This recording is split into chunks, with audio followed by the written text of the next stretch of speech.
And here we go.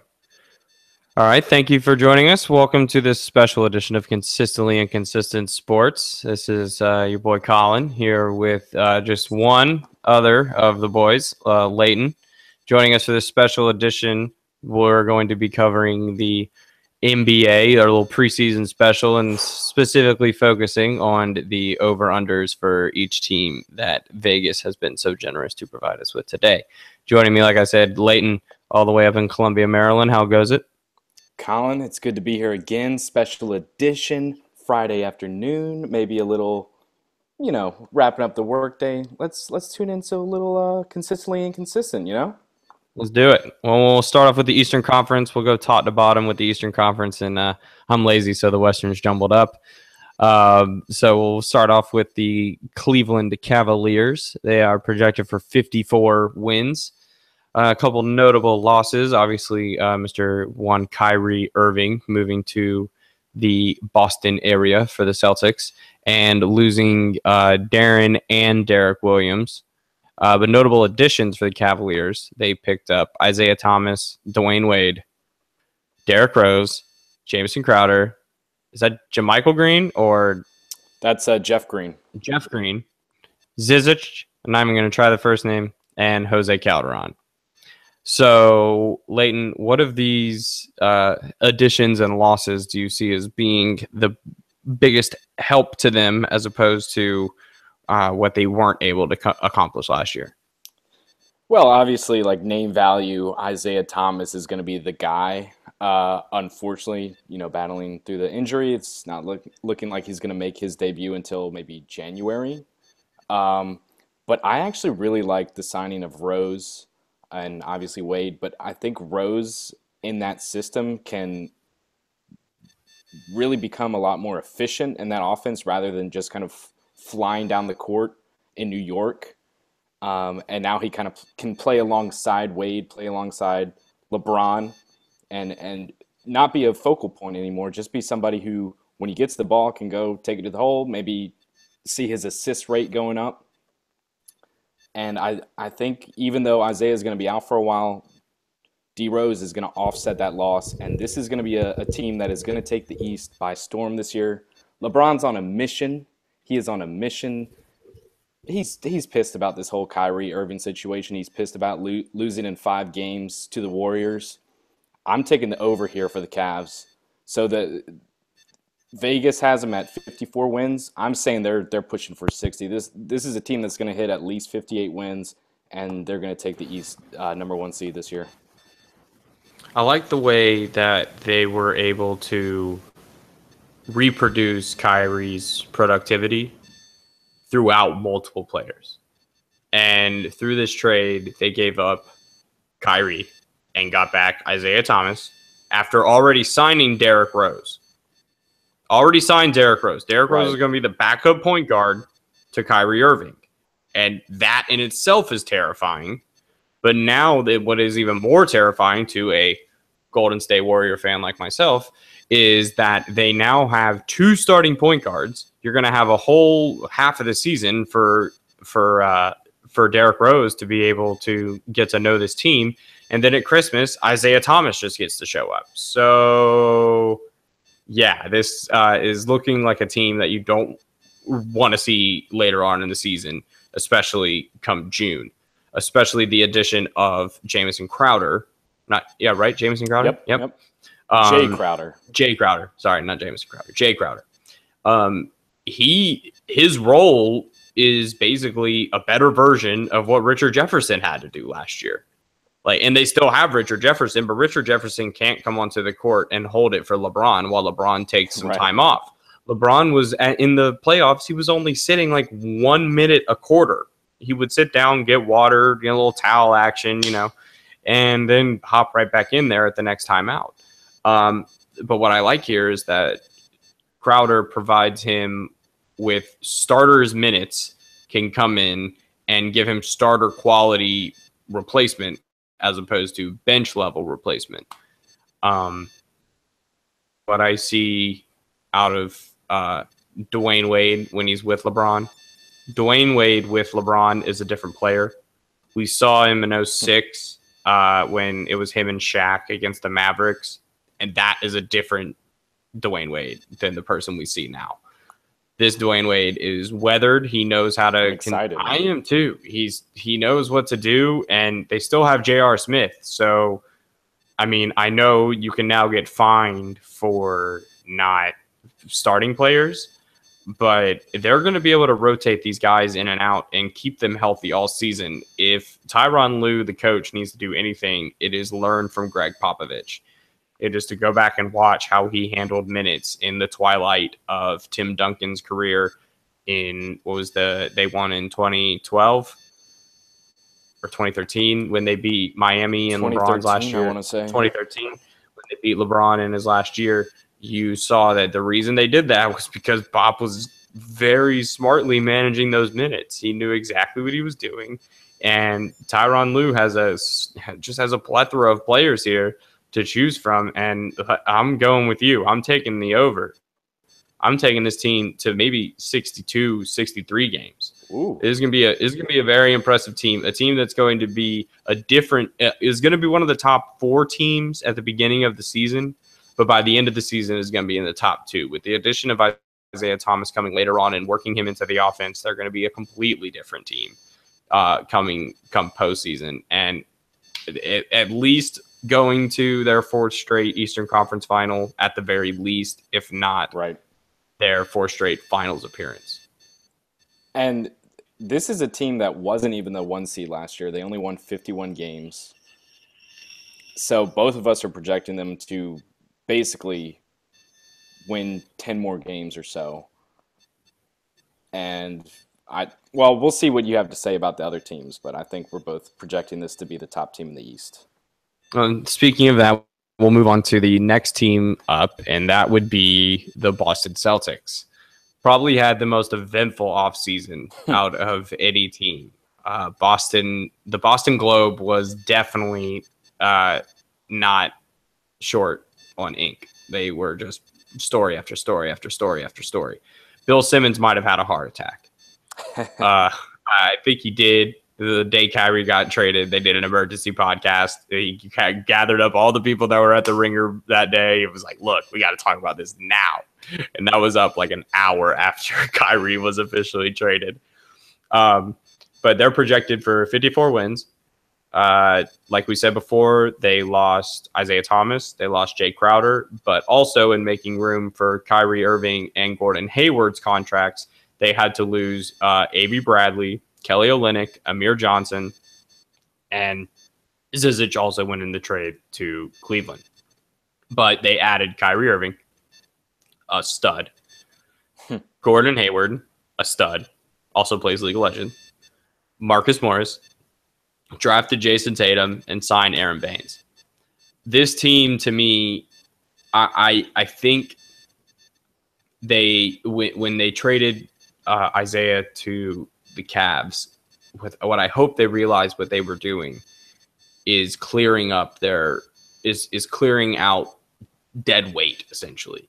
Because when you have without trading Kyrie, so if they hadn't traded for Kyrie, you're still sitting with Isaiah Thomas, and that's fine, but he's hurt. But your small forwards are backlogged. Right. Jay Crowder, Gordon Hayward, Jaylen Brown, who might move to shooting guard, but he's a natural small forward, and drafting Jason Tatum. So I was a little confused on the drafting of Jason Tatum at the time because as a Duke fan, I know that if you give the boy the ball, he's going to put the ball in the hole. But if you have 3 people in front of him on the depth chart, he's never going to get to touch the ball. Right. So moving Jay Crowder, getting it up, and by doing that with Isaiah, moving him with Isaiah to get Kyrie, you get somebody who's going to give. I mean, Kyrie will give the ball away. I mean, not give it away to the other team, but he'll pass the ball. And I think players are going to learn to like playing for the coach, Brad Stevens. And I think if Kyrie buys into this system, this is going to be a lethal team. They're going to, again, contend for the number 1 seed, if not just hold on to it for the whole season, because this team is very healthy. Everybody on this team is healthy. Marcus Smart is doing nothing but getting better. He's becoming one of the best 6 men in the league. And there are times when he's on the floor with Isaiah that he's amazing. That he's handling the ball. He's getting Isaiah's shots. And if he can do that for Kyrie, that's something that he did not have because LeBron was too worried about, being LeBron. And more or less, this team is going to contend for the Eastern Conference Finals. They're going to be in the top 2 seeds. If they're not, it would really, really shock me. And it would, in my mind, be a 2009 Miami situation where it needs a year for all these guys to get together. They're all going to be there next year. It's not like they got to move anybody again. This team is going to be here for a minute. We're going to be seeing this Celtics team for the next 5 years. And I just don't see how this team at their ages, because I think Kyrie's 25 and Hayward's 25, 26. 26. I mean, Jason Tatum's 19, 20 years old. And Jaylen Brown's only 22. Like, the oldest person on this team's Al Horford, and he's 30. Yeah. Yeah, so, Gordon Hayward is one of the old veterans at, 28, 27 right? Maybe. This is unreal that this team, and they're all, and Brad Stevens is 38? So, I mean, this is the Celtics are just going to be the kids, just having fun. And if this team realizes that when they're having fun, they can be one of the best teams at basketball. This could go down as one of the best Celtic squads ever. We'll see. Kind of what you were talking about, the 2009 Heat. That kind of segues into where I'm viewing the Celtics this year. I think it is going to take them a little bit to gel together. They've got a lot of new faces in there. I mean, think about all the guys who were primary, rotation or starting members on that squad from last year. You lost Isaiah Thomas. You lost Jay Crowder. You lost Avery Bradley, who was their best player in the playoffs last season. He was awesome. Was terrific. Amir Johnson didn't do too much in the playoffs, but he was a solid figure throughout the rotation and probably the best rebounder on the team. Kelly Olynyk basically sunk the Wizards in Game 7. You lost him. He had a lot of fire, and he was also one of the better rebounders on the team. And he can drop threes. He's a great 2K player. I love him in 2K. If you hit him in the open top of the key, that dude makes it every time. And he's 7'1". Yeah. And so I'm just going to go out and say it. I'm taking the under on this. They won 53 games last year. I see them 52, 53 wins this year. So I don't think they're going to hit 54. In fact, I don't even have them in the top 2 of my East final standings, but we'll get there. We'll get there. I know. But other than taking a little bit of time to gel, I think the biggest thing is going to be they're going to have a very large target on their backs. A lot of people throughout the NBA are not pleased with how the Isaiah Thomas situation unfolded. A lot of people have Isaiah's back, especially what he did in the playoffs and losing his sister and still coming into play and perform at a high level. And more information is coming out about his injury and that he probably shouldn't have even played in the postseason, yet he still put the team on his back and got him to the Eastern Conference Finals. So a lot of teams are going to be going at the Celtics. They were the number 1 team in the East last year. They got all these new additions. They're kind of like the squeaky new car. They're starting to steal a little bit of the Warriors' thunder. And they're a great 2K team. They're a great 2K team. Cleveland is going to give them everything, especially with Jay Crowder and Isaiah not liking how they were treated. And then Kyrie too. Kyrie's going to be the same thing. I feel like that goes even more towards Kyrie. I feel like Kyrie feels like that team was stolen from him. He was drafted as the number 1 pick. They did nothing to build her. Before LeBron got there, what were they doing? They were tanking for LeBron. They were tanking for the number 1 pick. They tanked that. You know how lucky they are that they got the number 1 pick that year, that they were able to pick Wiggins. They would have been able to have Wiggins and Kyrie on this team. Like, and they did not. They traded him away. They brought in LeBron. They won a championship. So now Kyrie was like, okay, but this is still the LeBron show. Like, you guys are willing to trade me, but you're not willing to trade in like Kevin Love. You're not gonna put Kevin Love out on the market, but you're gonna put me out on the market. Like, Kyrie's salty. I think a salty Kyrie is gonna come in and dominate the Eastern Conference. I'm taking the over on this for the specific reason I think the rest of the East is worse than they were last year. I think the bottom of the East, I think the Hawks are way worse than they were last year. I think the Magic are going to be doo-doo. I think the Heat are going to be average. And I don't like the Sixers maybe, but like the rest of the East is just so bad that the teams that they get to play the Knicks and the Nets more than any other team. And I mean, that's easy. Like that's to math in my head, that makes sense. But I'm taking the over on these guys. I'm going to be a big Celtics bandwagon rider this year. Maybe I'm listening to too much Bill Simmons, but all I know is that these guys, like, I feel like this team, once you see them in the playoffs and they're playing playoff ball, you don't want to see these guys in the playoffs. This team in the playoffs is going to be too much for some people, especially if they can figure out their rotation and figure out how to get everybody fair shots and be able to keep everybody going, because these guys are going to be well rested. Kyrie's got a real point guard that can come in instead of Darren Williams to come in behind him. Marcus Smart can come in and give him real minutes behind and play the same offense without having to change too much. But I feel like these guys have a real chance to be the top seed in the Eastern Conference. I'm not picking them to be the top seed in the Eastern Conference. The Cavaliers are just too good.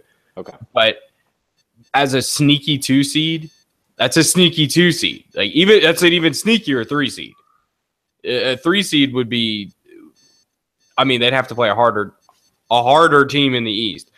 But I'm liking the Celtics this year. I think they're gonna probably maybe go right at the 54, but I'm still taking the over, maybe 56, 57 wins. I think that Kyrie is enough of a game changer to accelerate this team with the combination of Gordon Hayward, because I think if you look at them starting position by starting position, the only place that they suffered is shooting guard, and Kyrie has no problem making up for that. And Gordon Hayward shoots a hell of a lot more than Jay Crowder did, and he's a way better scorer.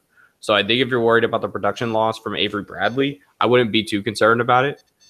But the only thing that would concern me is if this team just doesn't gel and it's a 2009 Miami situation. But here come the boys. What were you going to say? Well, I had one more note about the Celtics. I think one of their best signings, like real under the radar, was that Aaron Baines signing. The biggest weakness for the Celtics last year was rebounding.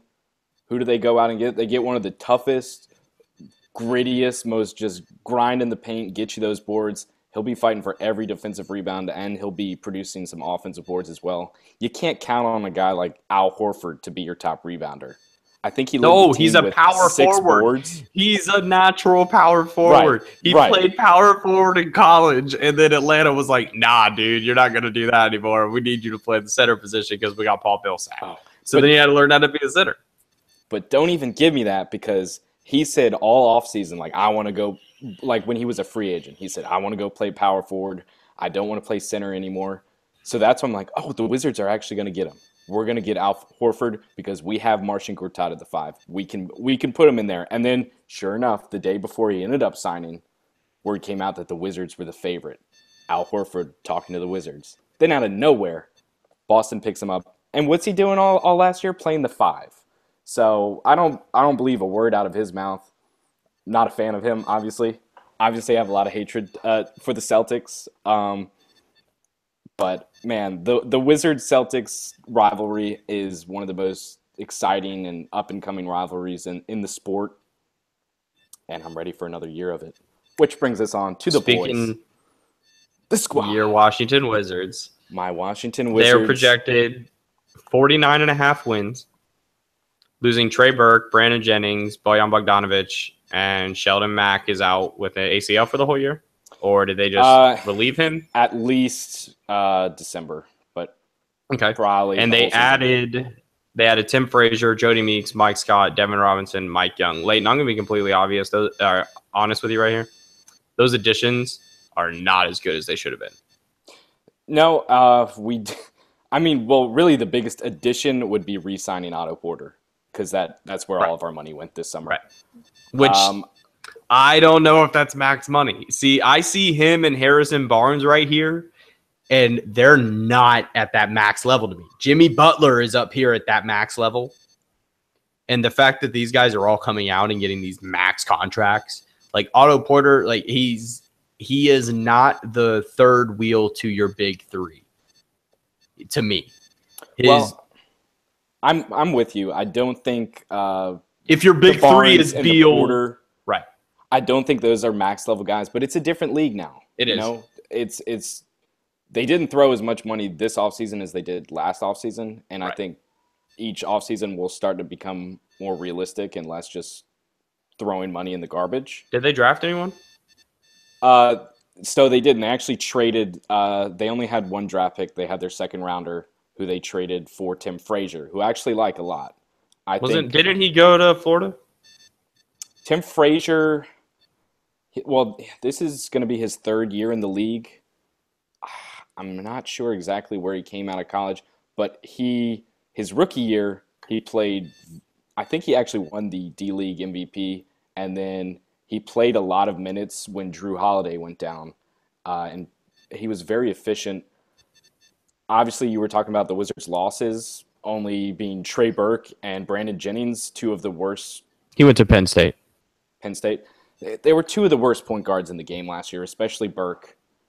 Jennings was terrible in the playoffs. The Wizards. I guess nobody's fed Trey Burke. He's still hungry. Is anybody feeding him? Because he still looks so scrawny. Like when you're in the league, the one thing they say when you come into the league is you usually add about 10 to 15 pounds of muscle. Probably about 5 to 10 in your first offseason, then another 5 to 10 in the next offseason. And Trey still looks so little. He's just running out there, and he looks like a worse version, like the floor of Isaiah Thomas. Oh, yeah. But to me, this Wizards team is really interesting because I love to watch John Wall play basketball. Who doesn't love watching John Wall play basketball? Is like watching a gazelle run around a field of giraffes and just waiting. Have you seen him this preseason? He turned it up. He's got even more speed, man. His knees are back. Can we line him up with Usain Bolt? Because he is so fast. I would love to put a basketball in their hands. Wall's got it. Wall's got it. Exactly. You put a basketball in their hand in the way that he's able to achieve that speed in the breakaway. And if I need Porter to lock down that three, if it can be just I know you're going to make it shot, this team is going to be lethal. This team is going to be able to excel in the paint. They're going to be able to get the rebounds and move in transition. Transition is where this team needs to improve. That's their golden spot right there. They need, once you get, if Gortat had Kevin Love's arm, this team is unreal. But Gortat is just chilling. You know, where's he from? Poland. The Polish Thunder. The Polish Thunder. Okay. The Polish Thunder. And he, to me, is just bringing a lot to this team that I did not expect him to bring when they first brought him in. He's evolved into a deeper player. He's evolved his game. He's one of the few guys at center who still averages a double-double. Then that's hard to do. It's very hard to do because you're seeing the centers in most situations having to get back down the court.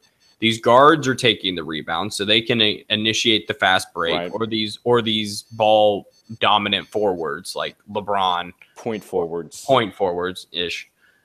And this, I really like where this team's at. I know you're taking the over on him. We don't even have to ask you.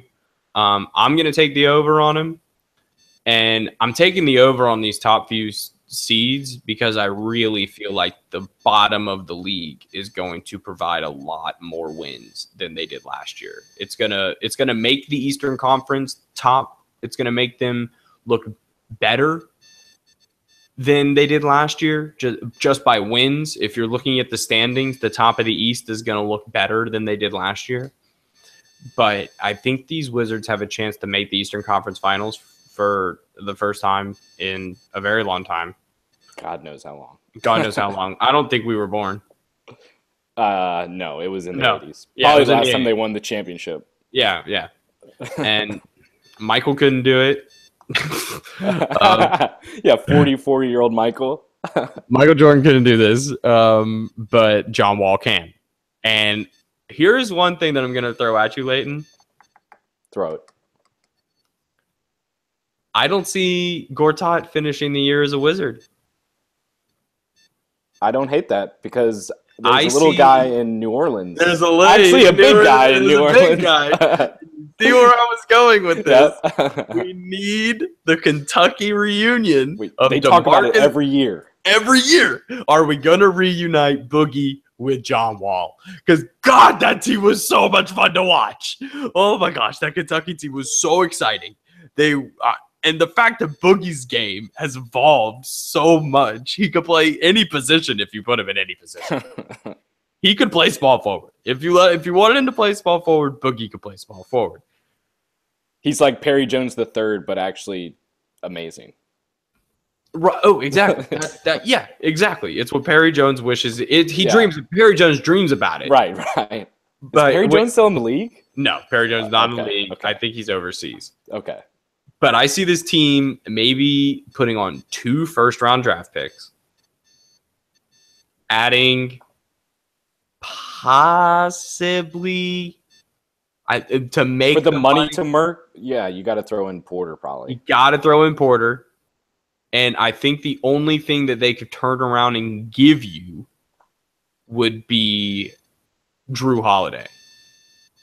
A trade of 2 first-round draft picks, Gortat, and Otto Porter for Drew Holiday and Boogie Cousins. And then maybe a late season signing. Could you get Paul Pierce back? Could you maybe bring back the truth? Bring back the truth, you know? Just be like, the magic. Do you want another ring? Does Boston still make you salty? That was such a... I think I just made you a little aroused, possibly. Oh, definitely. I think that one brought it a little bit. But the only way, maybe is Solomon Hill still on the Pelicans? Because he is. Maybe Solomon Hill with Boogie, because your forwards at that point, Kelly Oubre. Maybe this is it. Maybe this is the opportunity for Kelly Oubre to make some noise, because he is an athletic freak. I think he's going to have a great season. He's going to be our 6th man now, because Bogdanovich was our guy off the bench, our rental for half a season. Bogdanovich? Like 6'9"? He's like 6'7", 6'8". He was a smaller size 3. He's probably going to play a good bit of 2 on the Pacers. But no, the best rated 5 in the entire NBA season last season was John Wall, Brad Beal, Kelly Oubre Jr., Otto Porter, and Markieff Morris at the 5. They only played 88 minutes together, which is minimal at best. Nonetheless, it was the highest rated unit in the NBA. In terms of efficiency? In terms of efficiency, balancing offense and defense. The second highest was the Warriors starting 5, and the third highest was the Wizards starting 5. So they had 2 of the top 3. Right, but that 88 minutes is nothing in a season. Right. So the downfall for the Wizards and what held them back for so long last year was the bench. And just you not think really Scott's got it this year? You think he can... Mike Scott? Wait, no. The coach. Okay. I think the bench is going to be much... Because this is a team, if you manage their minutes, it can, like, the amount of rotations that they can have are very interesting. Like, you can pair these guys out here. Like, you don't have to start your starting 5 in the NBA all the time. Right. The Warriors do it better than anybody I've seen. The Warriors come in and they're starting 5 of Steph, Clay, Kevin Durant, Draymond Green, and Zaza Pachulia. 5 minutes into the game, Kerr pulls out Zaza, moves Dre to the 5, moves KD to the 4, and lets Iggy come in at the 3. And that is I mean, they do it every game. It's the same. You watch the Warriors, first time out comes, Zaza's out, Iggy's in, and then they pull Clay out, or they pull Steph out, leave Clay in, bring in Livingston, let Clay get some open shots, and there's just a flow to how the Warriors games work. And I think the Wizards could do that. They have enough people in here that you can move your guys around and make it work. So I think we're both going to take the over on these guys. As long as this young core continues to improve, we definitely have a contender on our hands. And they won 49 last year, so putting them – Vegas is saying they're going to be basically the same team. This Wizards team was 16-18 on January 3rd. They finished the season 33-15, which is over 68%, which if for a full 82-game season, that puts you at 56 wins. I'm doing that math. I'm going for 56 wins this year. I like that 56. I'll come right under that at 54. I think that playing the Celtics, you'll see a lot of really close Wizards-Celtics games this year. They were great last year. They're going to be even better this year. Well, let's go above the wall. I know you don't get that reference, but let's go to the north. Let's go up and see our boys up in Toronto, Drake's own Toronto Raptors. A really interesting team to watch play basketball, in my opinion. They're projected for 47.5 wins. They lost Amari Carroll. They lost Corey Joseph, Patrick Patterson, and PJ Tucker. So that's starters minutes. That's 2 starters gone. Amari Carroll was their starting 3. Pat Patterson, pretty sure, was their starting 4. And Corey Joseph, a lot of minutes. Oh, yeah. Corey Joseph as the especially, one. And Lowry was out for some of the season. So Corey Joseph, he got a lot of minutes last year. And so that upped his stock in terms of how much they were going to have to pay him in order to keep him. And as much as Drake loves him, I don't think he was going to pay for that. But they added CJ Miles, OG Anunoby. He was a first rounder. Oh, okay. And then Kennedy Meeks, who was a stud at North Carolina. He was a stud. He's a big dude. I don't see him doing much at the NBA level. But. No, and I don't see this team improving on last year. I love the best friend tandem of Kyle Lowry and DeMar DeRozan. They're extremely fun to watch. DeRozan is the closest thing to watching Kobe that we have in the league right now in terms of going in and just getting his points and working for them, in terms of having to actually go in, pound the paint, back to the basket, turn around jump shot, and actually pull it off. He's one of the only ones doing it in the league right now. And I think they have a real lack of forwards of what I'm saying. CJ Miles is not going to come in and give you what Damari Carroll did in terms of energy but he's barely even a forward. I was confused. He's 6'6", right? He's very small. And then he was a guy a lot of people in the offseason kind of had a lot of hype about that signing. They were like, oh, CJ Miles, he's coming off a solid season. He could be productive in filling Damari Carroll's role or even Pat Patterson's role, because he is a 3-and-D guy, but he's not an overly efficient 3-and-D guy. There's nothing special about his game. He's not Danny Green. He's not Danny Green. Yeah. He's a poor man's Danny Green at best. I think the Raptors got a lot worse. I'm not a big fan of the Raptors this year. I think we're both taking the under on this 47.5. And this is one of the worst lines, I think, of Vegas. I don't like that at all. I actually have them finishing way down in the East, like 6-7 spot. And they were the 3 seed last year. So I'm taking the under. I'm going about 43. I'll max them out at 45 wins. I think that's overdoing it. I'm going more towards 43. I like the young talent they have. I like Wright. I like Norman Powell, who just got a big contract. Norman Powell should be getting a big contract. That's got $48 million. It was like a good contract. That's $12 million a year. You know who made $12 million in today's NBA, man? But you know who made $12 million a year last year? Steph Curry made $12 million a year last year.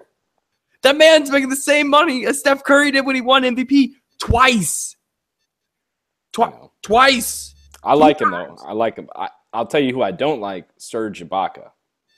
Nobody likes Serge Ibaka. Now he has a full offseason with the team to kind of get integrated, but he was not good with either Orlando or Toronto last year. They got to get back OKC. I mean, they got to play him, and I think his minutes are wasted minutes. Yeah, not a fan of Toronto this year. Well, that was quick. So we'll move on to the Bucks. The Milwaukee Bucks. Wow. I'm in awe of this team. Mainly so good. They could be so good. And they're so tall. They are such a tall team. And 47 wins. Does Vegas even know that Giannis is a person? Has Vegas even watched the Greek Freak? Because if you're listening to this and you don't know who Giannis Antetokounmpo is, just go type in YouTube. After you're done watching this, go into YouTube, type in the Greek Freak, and be absolutely blown away that this 21-year-old can do what he's doing. And he added a 3-point jumper to his arsenal. This man can do everything. He's the official Swiss Army knife of the NBA. He can play any position. He can guard any position. And he's an absolute athletic freak. Emphasis on freak. This dude is he might win the MVP this year. He's definitely in consideration. Player. And he may win Defensive Player of the Year. I could put him in contention for Defensive Player of the Year because he could do anything. And if this team actually has Jabari Parker, that's a key. Woo! Look at these Duke boys coming into the league and actually stay healthy, Jabari. Come on, God, Jabari, please stay healthy because it was going into his rookie year, first week of the season, out with an ACL. Last season, first week. ACL. You're like, golly, can this guy catch a break? I mean, he's so good. He looks like Melo. When he plays, he looks like Melo. He does that all. He hunches over when he's in the paint and he makes you all deceptive, and then he pulls up and he suddenly has like 6 more inches on you, and you're like, oh my gosh, where did this come from? And he's got that mid-range jump shot. It's beautiful. And he's got a 3. He's got the open 3. Yeah. You hit him with that open 3, it's going in. And only losing Bees and Terrence Jones is unreal for this team. And adding Gerald Green, I'm a fan. Gerald Green was a cheat code in 2K10. Remember those dunk contests back in the day where the cupcake was up there and he blew it out? Boom. That was beautiful. Brandon Rush. I love Brandon Rush.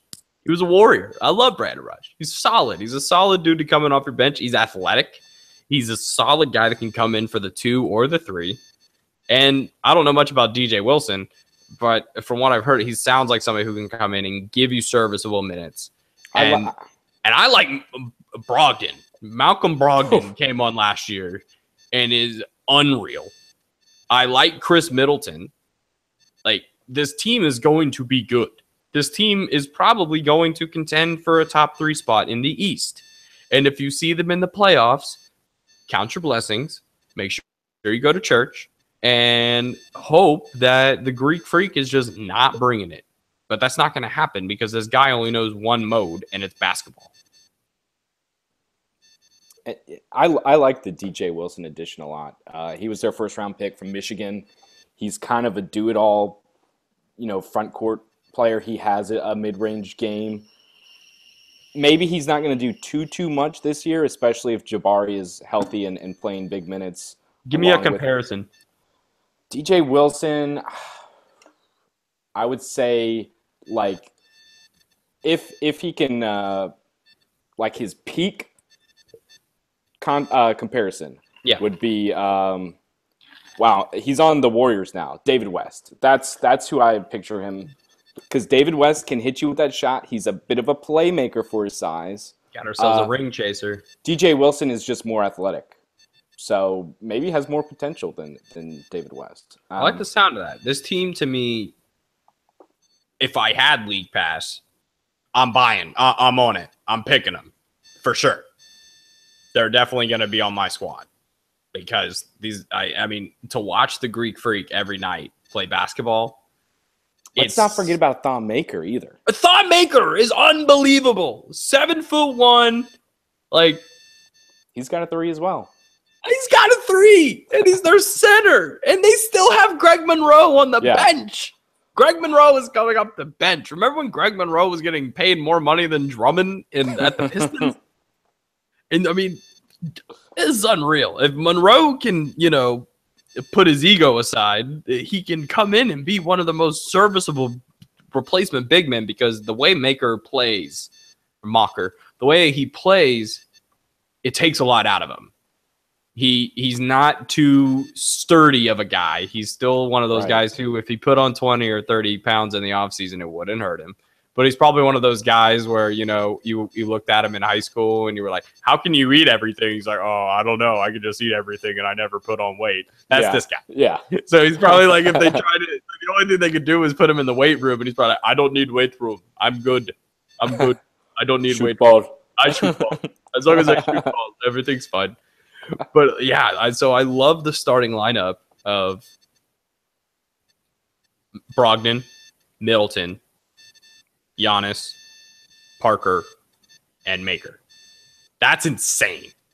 That is a fun starting 5. Like, what that team could do is unreal, because Brogdon's got a shot. He can shoot the ball, and it's fun. And he came out of nowhere, and I love it. I loved watching him at UVA, but he was such an afterthought. Right? Into the NBA. Remember that UVA team that was just awesome, that beat Duke and UNC in the same year, and they were going, but they could never finish. They didn't have that closer, and they made him feel like he had to be the closer. And now you're on a team, just give the ball to Giannis. Like, you know how many assists he's going to get? But when he dunked on LeBron James, that was the coming of age moment for Malcolm Brogdon.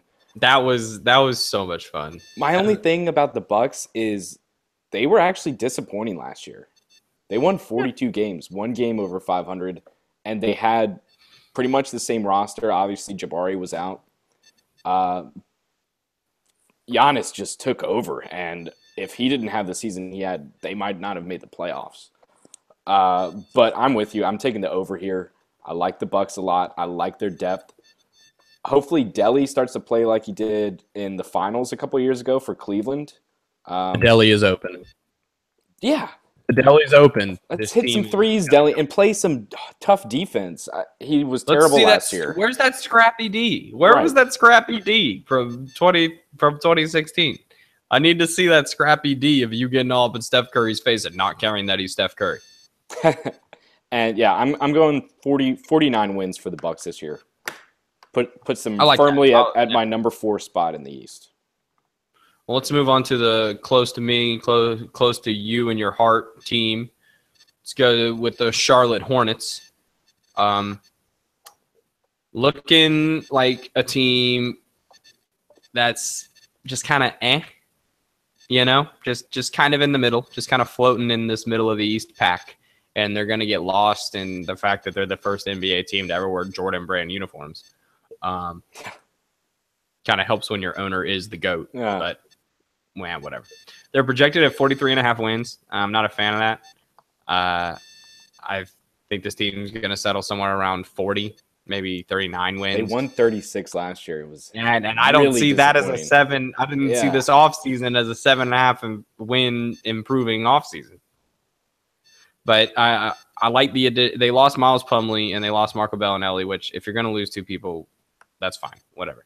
You replace him with Dwight Howard, which that's fine. Dwight Howard coming in, and if he can be Dwight Howard and, give you those solid 28-ish minutes that he's probably averaging now at this point of his career, Frank Kaminsky can come in and give you some tank minutes. I like the tank. Yeah. Tank's no joke. And he can come in and give you that added depth of being able to knock down those open threes. And Malik Monk might contend for Rookie of the Year if they give him the ball. That's the problem.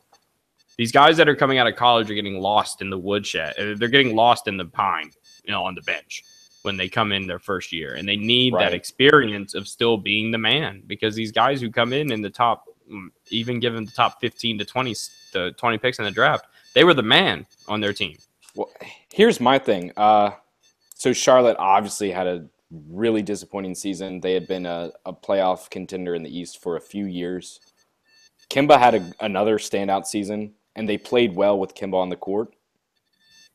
But their biggest weakness was bench and bench scoring. That's where I think Malik Monk comes into play. He's not going to start on this team because they have Nick Batum at the 2. But you start giving those minutes to Monk as your scorer off the bench. And they also added Michael Carter-Williams, who I'm not quite sure about. But he can't be much worse than what they were doing last year. Williams knows who Michael Carter-Williams is. At least he doesn't know what kind of basketball he doesn't know what he wants to do, though. Like, he came into Philly, and he was a Philly. Rookie of the year. Like, rookie of the year. Like, gone. Nowhere to be found. Fluked out of Milwaukee also. Put out the APB. Fluked out in Chicago. I maybe settling in the bench is fine. Settle into a Sean Livingston in the Warriors role. Come in relief for Kemba. Take some pressure off of him. I mean, you're not old. He's probably only like 24 now. Like, he's still young. Yeah. These guys. He still has time to develop, and Kemba can teach him a little thing or two about the old point guard position. Oh, right. And, here's a secret. Your owner is Michael Jordan. You are an employee of Michael Jordan. Pick up the phone and schedule a workout. He can put the cigar and driver down and come meet you at the Spectrum Center for a workout. This ain't hard. Call Michael and he will help you. Just give him a cigar and you're good.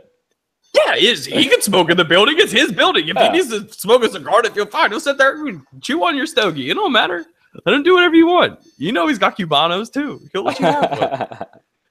Ask him to bring one. Maybe bring a nice bottle of wine for him. Whatever you got to do. I mean,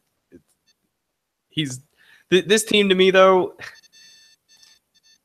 they're going to make the playoffs because it's the East. But nothing about this team except the development of Kemba Walker is exciting to me. Like, unless they start Monk at the 2. If you start Monk at the 2, I'm very interested. I think you got to start Batum. He's too good. I don't think Batum's a 2, though. I think he's a 3. I think you need to. I hated the Michael Kidd-Gilchrist pick. Yeah, he still hasn't really figured out who he is. And you still have. He's like you said with Serge Ibaka. You have to start him. Like you have to start him because coming off the bench, he's useless. Right. He brings nothing off the bench that you need to invade. He doesn't come in and invigorate your offense. That's for sure. He's too similar to Nick Batum, but he has none of the playmaking skills that Batum has. Their body size are right. They right, exactly. If anything, I try to trade Gilchrist. Get him out of there.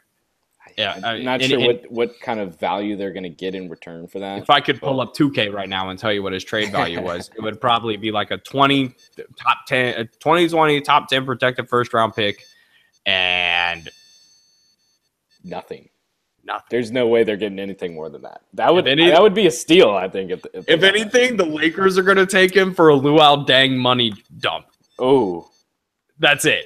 That's all I see. And watch. Then Gilchrist goes to LA and just explodes. It just is like and Luke Walton works his Walton magic and figures out how to do it. But I see this team settling way below 43.5. I see this team as like a 35 win team. I hate this line. I don't like it at all. It's very weighted to what? To what? Well, I think Vegas was similar to what you were saying about the East, and they think it is very top heavy, but I think as a whole, not talking about the West at all, just as a whole from 2016, 2017 East to this year's East, I think most teams got better. A couple of teams got significantly worse. Hey, Chicago. But Chance won't be at your games. Don't worry. Chance is not showing up to your games. J. Cole might not show up to Hornets games anymore. Yeah, we'll see. But Charlotte, I think they got better because they got Monk. I think Dwight Howard he's still I mean, he's a Hall of Famer. Like, he is a Hall of Famer. And he's not producing like he was in 2009, 2010, but he's still a double-double guy, and he still eats up rebounds and can defend the post. So even though I think they improved, I'm with you. I'm on the under. I have them as the 8th seed in the East, just sneaking into the playoffs with 41 wins. Let's 500 move on. is going to be their best. Let's take our broadcasting talents for the moment down to South Beach and talk about the Miami Heat for a moment. 43 wins projected. They didn't really lose anyone. They lost in the sense that they could have pulled D Wade back. Right. That's where they lost. They just re-upped the whole squad, basically. Just re-upped the whole squad. And then they added – who's Bam? Bam Adebayo.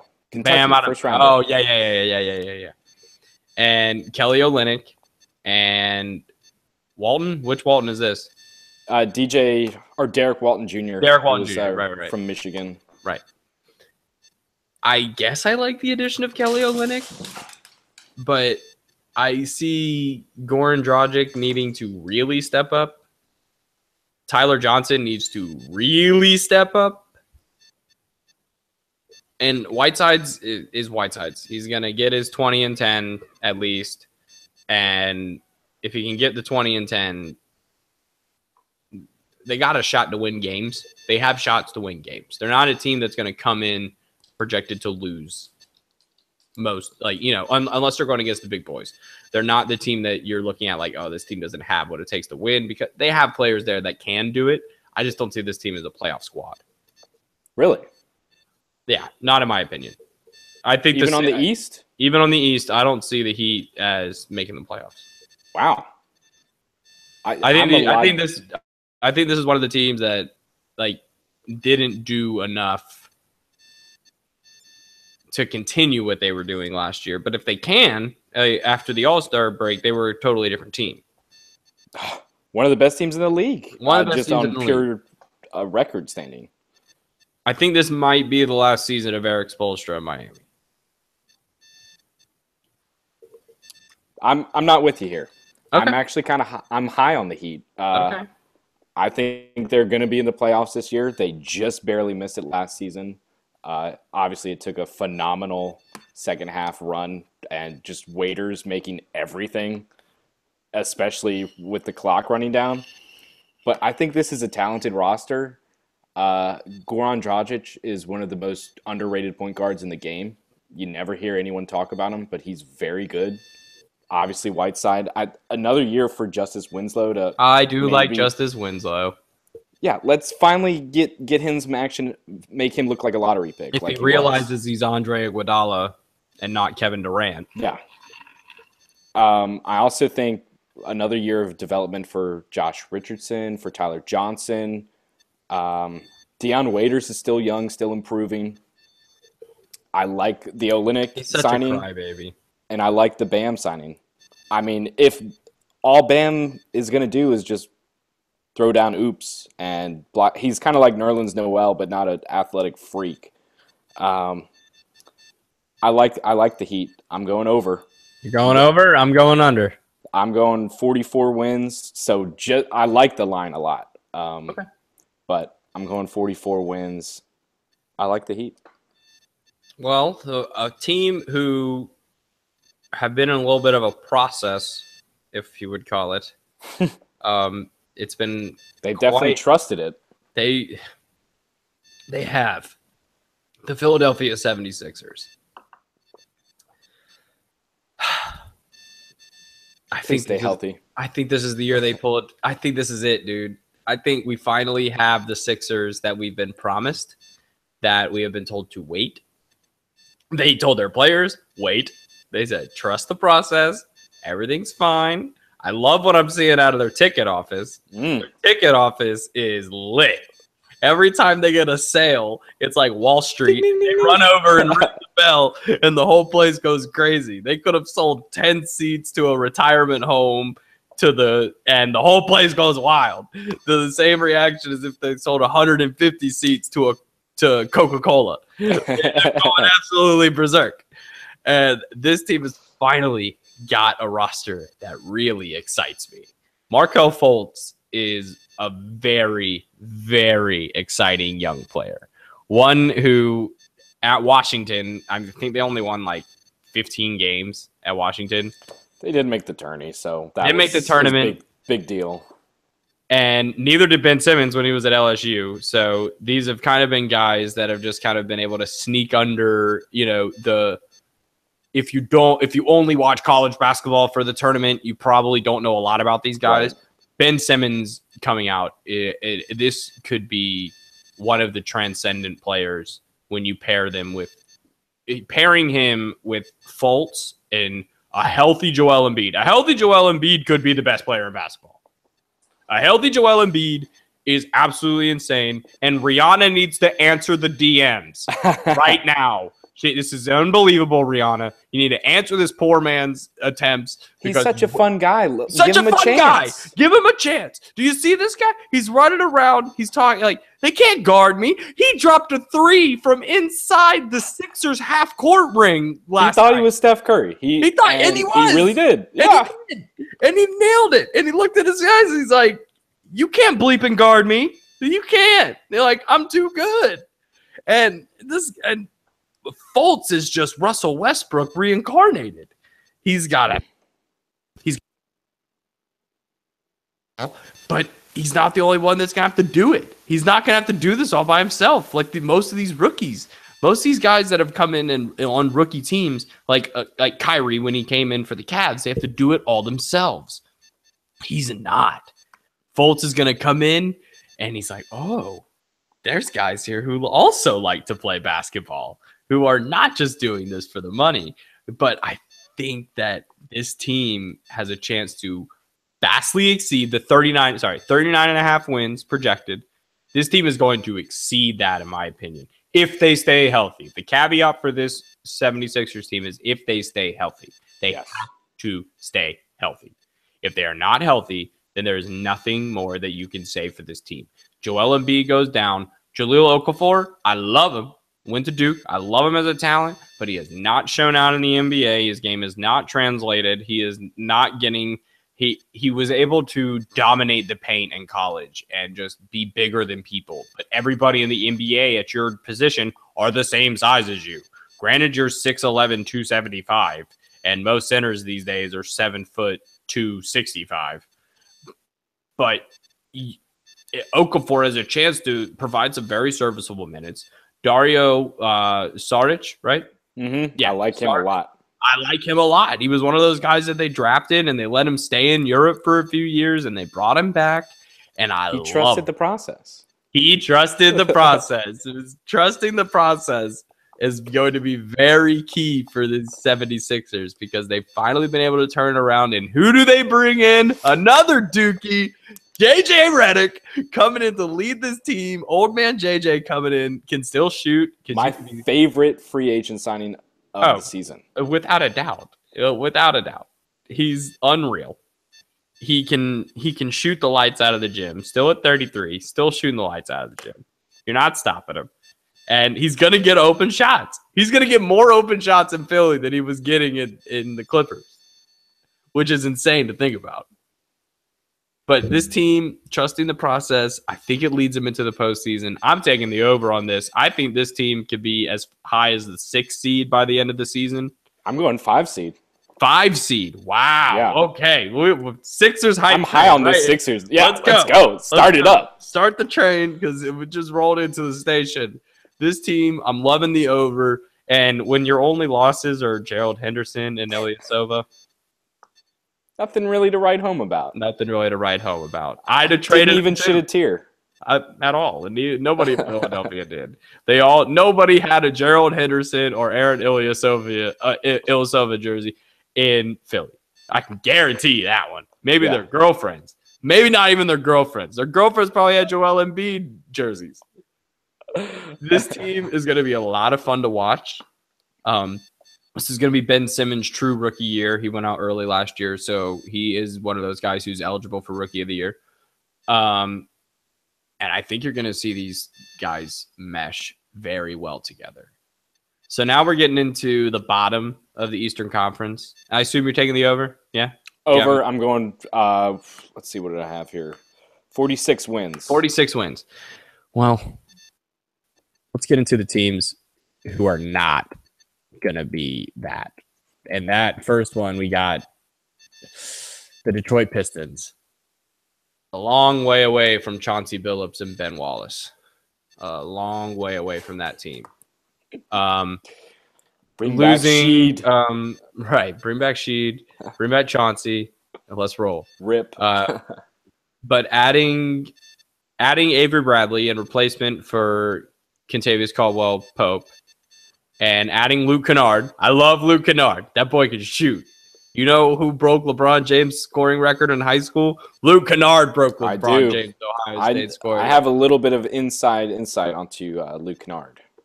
Yeah, one of our friends, Chandler. She actually went to she went to high school. My old roommate, Alexis. Luke Kennard is her close cousin. Like their families are tight. That's interesting. I've never met Luke, but she's high on him. She's high on the Luke Kennard hype train.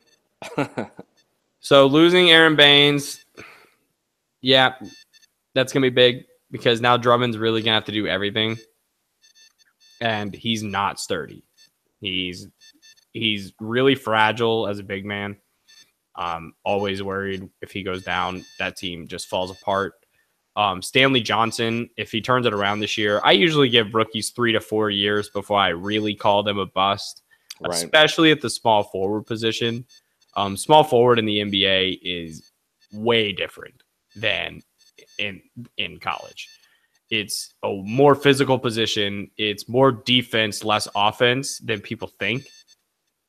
And I think that really smacked him in the face. But if he can turn it around, this team has a shot at maybe getting these 38 wins, but I really don't see it. I'm taking the under on this one hard. I think the Pistons are in vast need of point guard upgrade. I'm not a Reggie Jackson fan, really. I mean, no. Like, he was terrible last year. He was terrible last year. He was okay at OKC. Like, at Oklahoma City, he was all right. He was good enough to get this job at the Pistons. I mean, they paid him more money than John Wall was making. Why? I don't know. But I don't think Bradley and Kennard are going to be enough to win games. No, it'll be enough to keep it close. But teams are going to be able to go on massive runs against this Pistons team and keep games out of reach. And they made one of the worst decisions of the offseason in not re-signing a restricted free agent in KCP. Somebody who you can match any offer, and they just let him go. For a 1-year deal. He signed a 1-year deal with the Lakers. And, I guess Avery Bradley is, like, if you're going to lose a KCP, Avery Bradley is a pretty nice replacement. They have a similar skill set. Bradley is actually a little bit more efficient when it comes to shooting the three. But yeah, I don't think I'm with you. I don't like Reggie Jackson. Drummond still hasn't really changed his game enough to really be a big threat, other than just getting rebounds and being more physical than you. I don't like this line. I'm under on these Pistons. Put them in the low to mid 30s. This is taking the under. Yeah. I think they won like 35 games last year. They're like the same team. I'm not really some of these Vegas lines. I don't know what constitutes as 3.5 wins. Maybe Bradley constitutes as 3.5 wins. But maybe. They lost Marcus Morris, who was a very solid role player for them. Yeah. Well, we're not big fans of the Pistons. I'm not so high on the Magic. I'm one of these guys who thought the Magic were going to turn around a couple seasons ago. I thought they got the steal of the draft in Mario Hesnoja, and he's just that was a terrible call by me. I'll take the L on that one. Is he even still on the roster? He's on the roster. That's right. They're projected at 33 wins. Losing Jeff Green and Jody Meeks, you can deal with that. I like Jonathan Isaac, though. Yeah. Jonathan Isaac and Bill Simmons' cousin, Jonathan Simmons. No relation, for real. And Mo Spades. I love me some Mo Spades. He's another guy. He needs to stay healthy. Mo Buckets. He didn't do it last year. Mo Buckets, Mo better. Mo Buckets, Mo better. Mo Buckets was a big part of that Warriors' first title run. He was. He can come in and be very serviceable. And Frank Vogel has an interesting opportunity here to really make a team of his own. Like, make a team his own, as opposed to having to work around Paul George. He had to make that team work around Paul George. And you saw it didn't really work out with Stevenson. And, who was their center? Roy Hibbert. Roy Hibbert. Like, that poor guy. But he's got athletic freaks on this team, though. I like watching Elfrid Payton play basketball. He's one of the when he's putting the ball in at a more efficient rate than 36%, if you upped his percentage to 43%, he'd be the top 3-point guards in the league in terms of efficiency, which is wild. If he needs to put the basket in the hole more, and we're talking about a really productive point guard. Aaron Gordon is absolutely unreal. He's a poor man's Blake Griffin in terms of his skill set. And it's kind of come to the point where, Blake needed to adjust himself and add a little bit of a jump shot, which Gordon hasn't really figured out yet. And that's the biggest issue, because Gordon has been playing a lot of 3 just because of all the players they've had in the front court. And his body does not say I'm a 3. That's a 4 and only a 4. Right. No 5 at all either, because he can't block. He's like 6'8". Yeah, he's huge. He's massive. But Jonathan Isaac's going to be able to come in and maybe work that, I went to Florida State, Orlando Magic, Florida Magic, a little easier carryover transition than most rookies probably have to make, like from Lexington, Kentucky to Sacramento. But I like this team in a few years. They'll probably take a couple games. We'll probably see them beat the Celtics once, and it'll really freak people out. But I like the 33, but I'm gonna have to take the over on this team. Yeah, I think this team. I like the depth, and I think in the East they could probably scratch out 35 to 38 wins. So they won 29 last year. I also like the line a lot here. I think they improved more just with players developing, and then Jonathan Isaac. But I'm going under here just because a lot of other teams I think they're going to be over. So if other teams are winning games, the teams at the bottom have to lose games. So I think the Magic will improve on their 29 wins, but not by much. Give them 32. Okay. We'll move on to Indiana. Pacers, this is a completely different team. If any team, if you watch them last year to this year, totally different team. Losing Paul George, Jeff Teague, CJ Miles, Monta Ellis, and Glenn Robinson III, but adding Victor Oladipo, Bogdanovich, TJ Leaf, Darren Collison, Sabonis. I like Sabonis. He's fun. He's a good player. But the sad part is for this team is that Miles Turner is the best player on their team. Miles Turner does not need to be the best player on your basketball team. He might not even need to be the second best player on your basketball team. If Miles Turner is the third best player on your basketball team, you're looking up. But if he's the best player, I don't like him having to put everything on him. I like Victor Oladipo making a return to Indiana. Kind of. He's okay. He's not stellar. He's all right. He's in that top 20 of shooting guards in the NBA, but a top 20 shooting guard doesn't get you into the playoffs. A top 10 shooting guard gets you into the playoffs. There's a big difference in this league right now. And that's saying something because the shooting guard position is very lacking in terms of stars outside of James Harden, DeMar DeRozan, Klay Thompson, and he's not at the CJ and Bradley Beal. And I put CJ McCollum in that group up, but I put him at the bottom of that group. But there's still another tier that he needs to get through before he's talking about being on the same level as those guys. 31. I'm taking the way under on this. The Pacers are not going places this year. They need to tank hard. This is the last year for tanking. They need to tank because Michael Porter Jr. out of Missouri would fit perfectly with this team, in my opinion. I think the smart play would be to tank. I just don't see Indiana doing it this year. They can't. It's not in their blood, you know. Yeah. Indiana, Hoosiers, you know. Exactly. It's not an Indiana thing to intentionally lose at basketball, and it's going to be hard for Larry Bird to accept that. And for that reason, I think they're actually going to exceed expectations. I'm taking the over on this Pacers team. I think Turner, another year of development, and he might, being the guy now in Indiana, I'm hoping that he kind of takes that by storm and just relishes that role. Oladipo, I'm with you. He's solid. He's a solid player. I think this is going to be a better situation for him than OKC because he's a guy that has to have the ball in his hands. Not really something Russell Westbrook wanted to give him so much in OKC.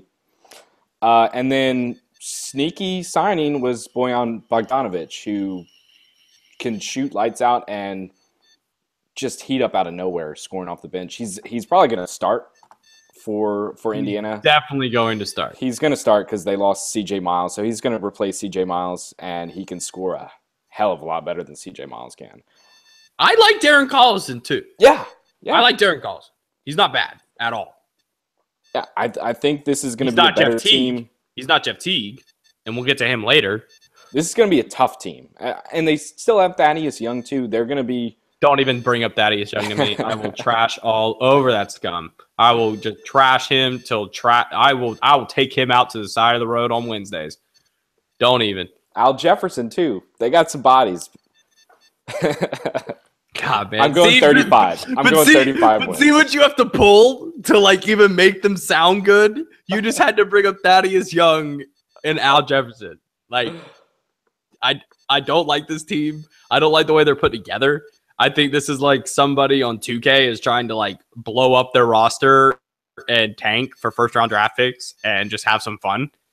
But the sad part is Larry Bird is running this team, and nobody likes to lose more than Larry Bird. Maybe Michael Jordan, but Larry Bird does not like to lose. I hear what you're saying about taking the over just on the fact that they don't like to lose. Yeah. But I think that reality is going to smack them in the face, and the rest of the East is just going to be that much better than them.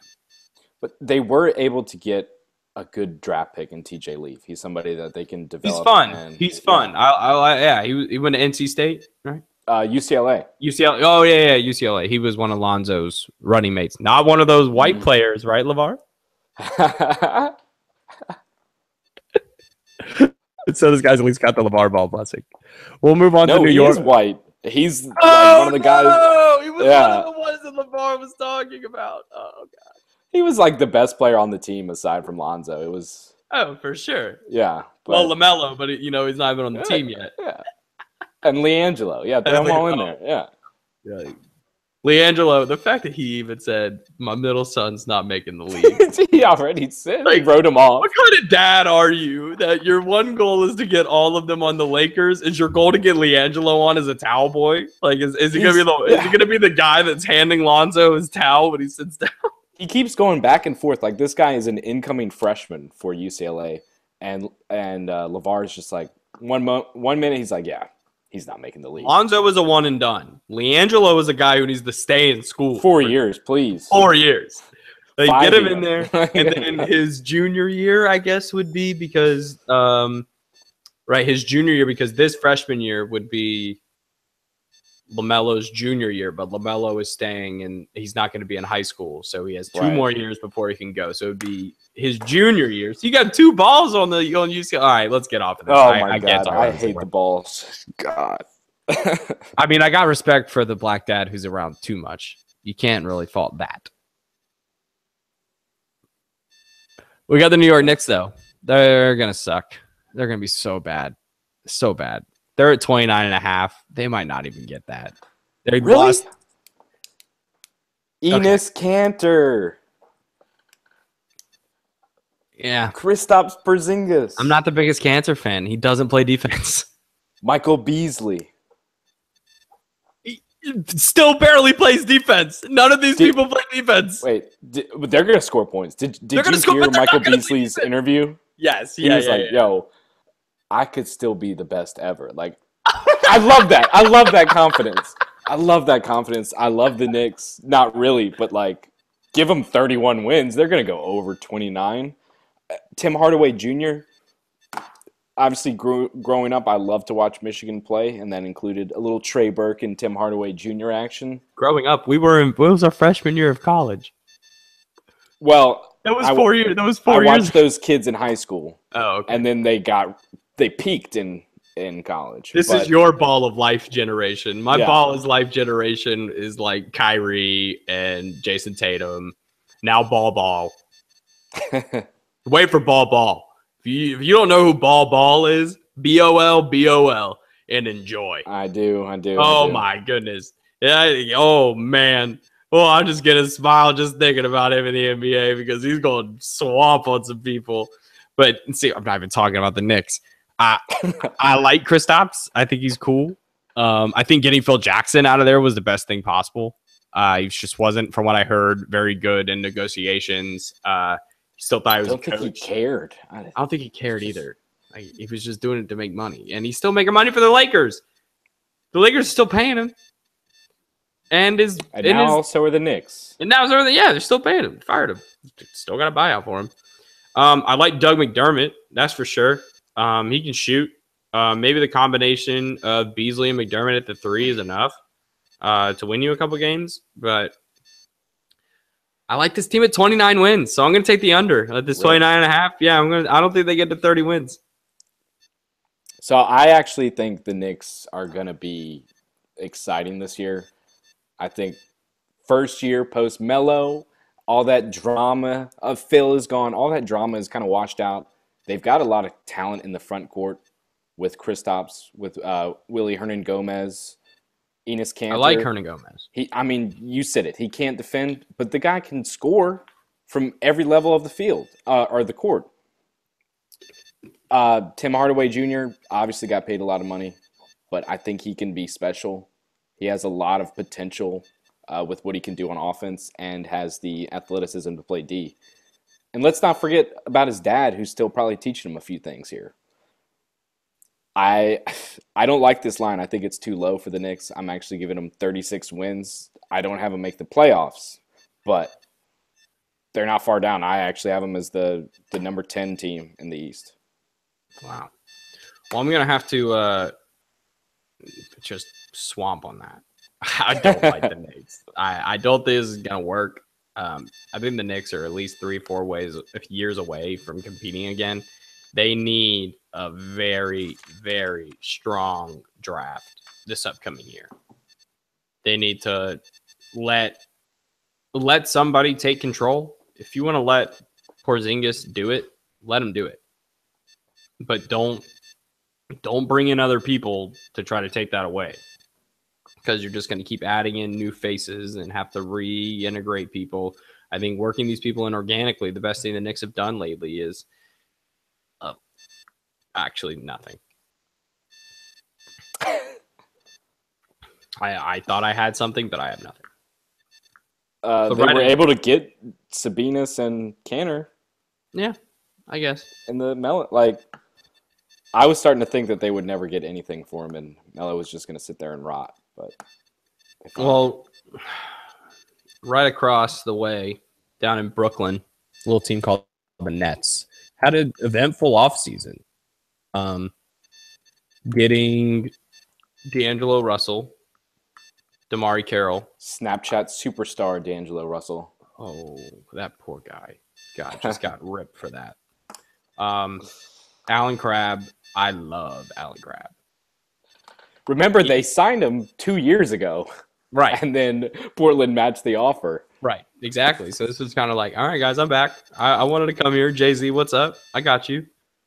And losing Brook Lopez, but the real losing is the fact that they lost Kuzma. The fact that they could have had Kuzma was big. You could have, but you got to do what you got to do. I like D'Angelo. He's exciting to watch. He hasn't really figured out who he is either. His first year, he was with Kobe. Second year, they had to involve Jordan Clarkson more. And now he can kind of figure out what he wants to do. He's going to get a good amount of the ball. He's going to be initiating most of the offense. But losing Brook Lopez, this team is just no defense whatsoever. This team is just going to be maybe Damari Carroll, maybe. But let's be honest, Damari Carroll is just there to live in New York. He always wanted to live in the Canada, man. Just to get out of Canada, get me out of there, and roll strong into just a terrible team. They are so bad. Like, this team's probably. I mean, I'll take the under on these guys. Like, they're not gonna win. They're gonna score 100 points or more than 100 points a bunch, but they're for sure gonna get scored on by at least 130 a night. Yeah. At least. I think, they're going to have an exciting brand of offense. Just they have so many wing talents to kind of shift around with Kilpatrick. They got Russell, obviously. Jeremy Lin is pretty solid. He's not Linsanity, but hopefully he'll be healthy this year. And the Nets won like 18 games maybe last year. So you're telling me that the combination of D'Angelo Russell and Damari Carroll and Allen Crabbe and losing Brook Lopez made Vegas give them 8 more wins than last year? Whoever is making these lines should be fired, or maybe watch some basketball, because these guys don't play defense. Defense wins championships. You know what no defense gets you? The Houston Rockets. Yeah, I'm with you. I'm under on this team. But I feel like they might have gotten better. I mean, they won 18, maybe 20 games last year. So you got to get better, right? So I'm still under 20. What's the line? 27? 27. Yeah, that's ridiculous. Give them 25. That's still a nice increase from last year. Yeah, right? I mean, that's fine. Give 25 wins. That's totally doable. All right, let's move on to Atlanta. We got to get through these Eastern Conference scraps at the bottom. Atlanta's going to be trash. They got rid of all their good players. They got rid of Paul Millsap. They got rid of Dwight Howard, and they got rid of Tim Hardaway Jr. 3 of your best players gone. And then bringing in John Collins out of Wake Forest, right? Yeah. John Collins. I like him. Yeah, right? But he's not Paul Millsap, but he's not Dwight Howard. No. And Dwayne Dedmon, I didn't even know he was there until I was like, really? I think I saw him on 2K. I tried to trade for him on 2K. Or tried to, whatever. He was offered to me. And you signed Aaron Ilyasova. We just crapped on him earlier. This team's going to be terrible. Definitely going to want to move Bazemore. He's the only person on that team. They have to. Because they're not going to pay him.